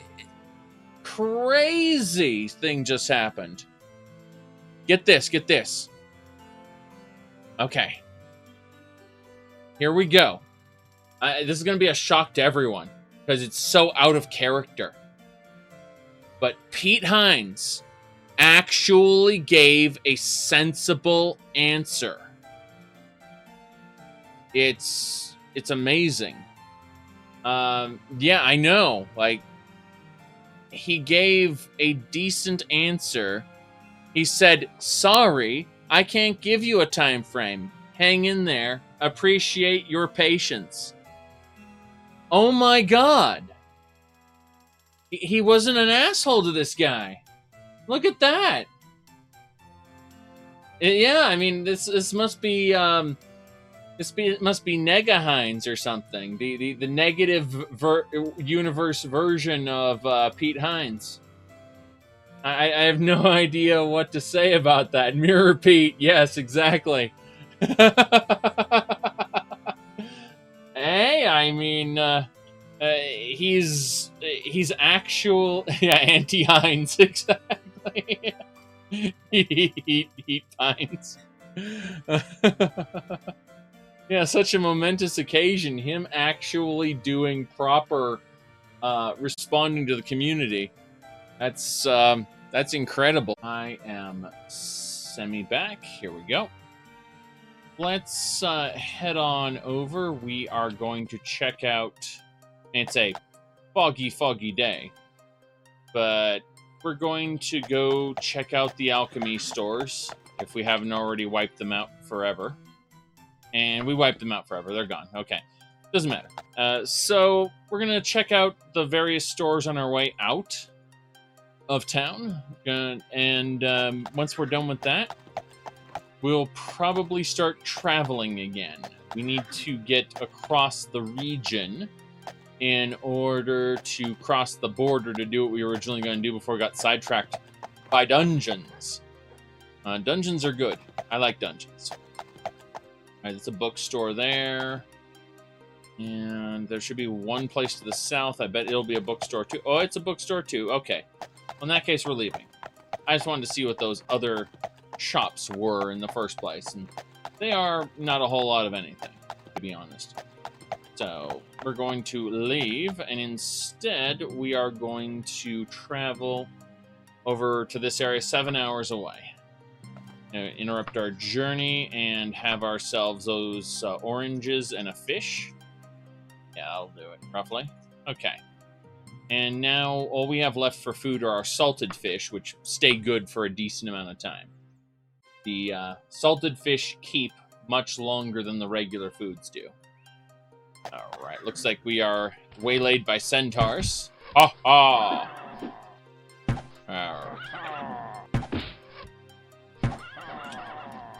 No big deal. The centaur just died. Going to go and hit him with my dagger.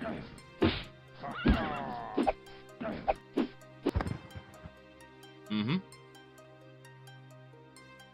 Let's see here. Moving on. Adamantium battle axe, very good. And a mithril battle axe. Okay, you can't carry any more stuff. Give me a second. Grab the blood. Mithril battle axe. Potion of orc strength recipe. That's nice. Get out of here. Move into the next area. Next area.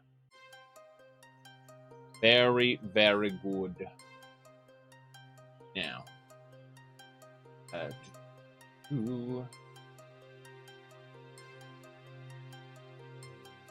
me figure out what we're going to do here.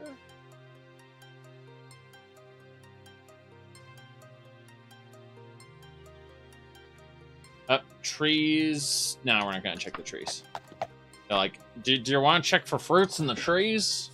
I got those 7 oranges last time. Had to gulp them all down at once. That was rather unpleasant. Yes. Gotta have those tropical oranges. Very important.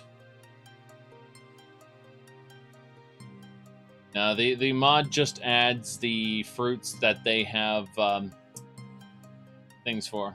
When I play Elite, I'll be playing Elite later tonight, as in about 3 or 4 hours from now. I have to take a short break soon to get off stream, get a couple things done in real life. You know, unfortunately, I do like streaming for 8 to 10 hours. Unfortunately for me, you know, I've been streaming for 4 hours now, and I got to get some real life stuff done.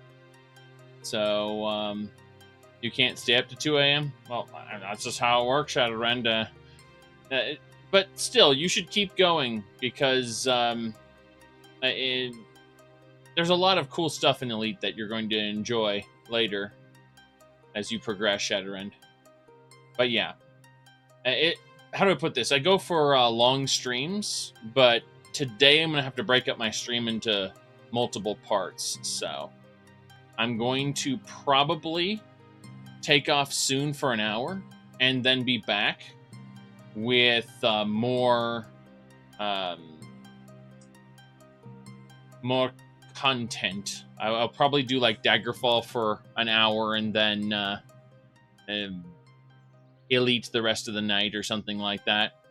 Unless Dretch wants to play Titanfall, in which case I will pivot after a few hours of Elite into Titanfall. That is definitely a possibility, for sure. But that's how that's going. Let me see. Hostile encounter. Try to avoid. Thank goodness we avoided it. So for those who don't know, our goal right now is to get to this town. Once we're in this town, this is where we started before we got on our treasure map hunt. But we're going to cross the border into this region. This region hated us. We were considered pawn scum. Like the lowest rank. We were actually hated at one point. To the point where the police, the guards, were actually trying to arrest me even though I had done nothing wrong since the last time I was taken to court. And they took, they are actually trying to charge me with criminal conspiracy just for being in the region. And they want to get me banished from the region permanently. And I said no. And I was found not guilty. And but they still come after me the moment I enter the region because they hate me so much. I lied in court and was found not guilty because of my speech skill. So yeah, the legal system there hates my guts. Kind of a big deal. And that we were originally going to cross the border and go back into that region for fun at the beginning of this stream, but then I had a map that I found that led to a dungeon here, and then I found a map that led to a dungeon over there. So I spent this whole stream doing dungeons I found maps for, instead of actually progressing and checking out the things I want to check out. Mind you, I made a lot of money. The treasure I got in those dungeons were, worth a few 100,000 gold. So, what about your letters of credit? Yeah, for 240,000 gold. So, I would say that I've done pretty well for myself, all things considered. But yeah, we're buying some bandages. You wonder why I always buy bandages and arrows? Number one, arrows don't have real weight. Secondly, bandages are a quick, cheap healing source. And by buying both of those every time I see them, I work on my mercantile skill, which is at 60 currently. Very, very good.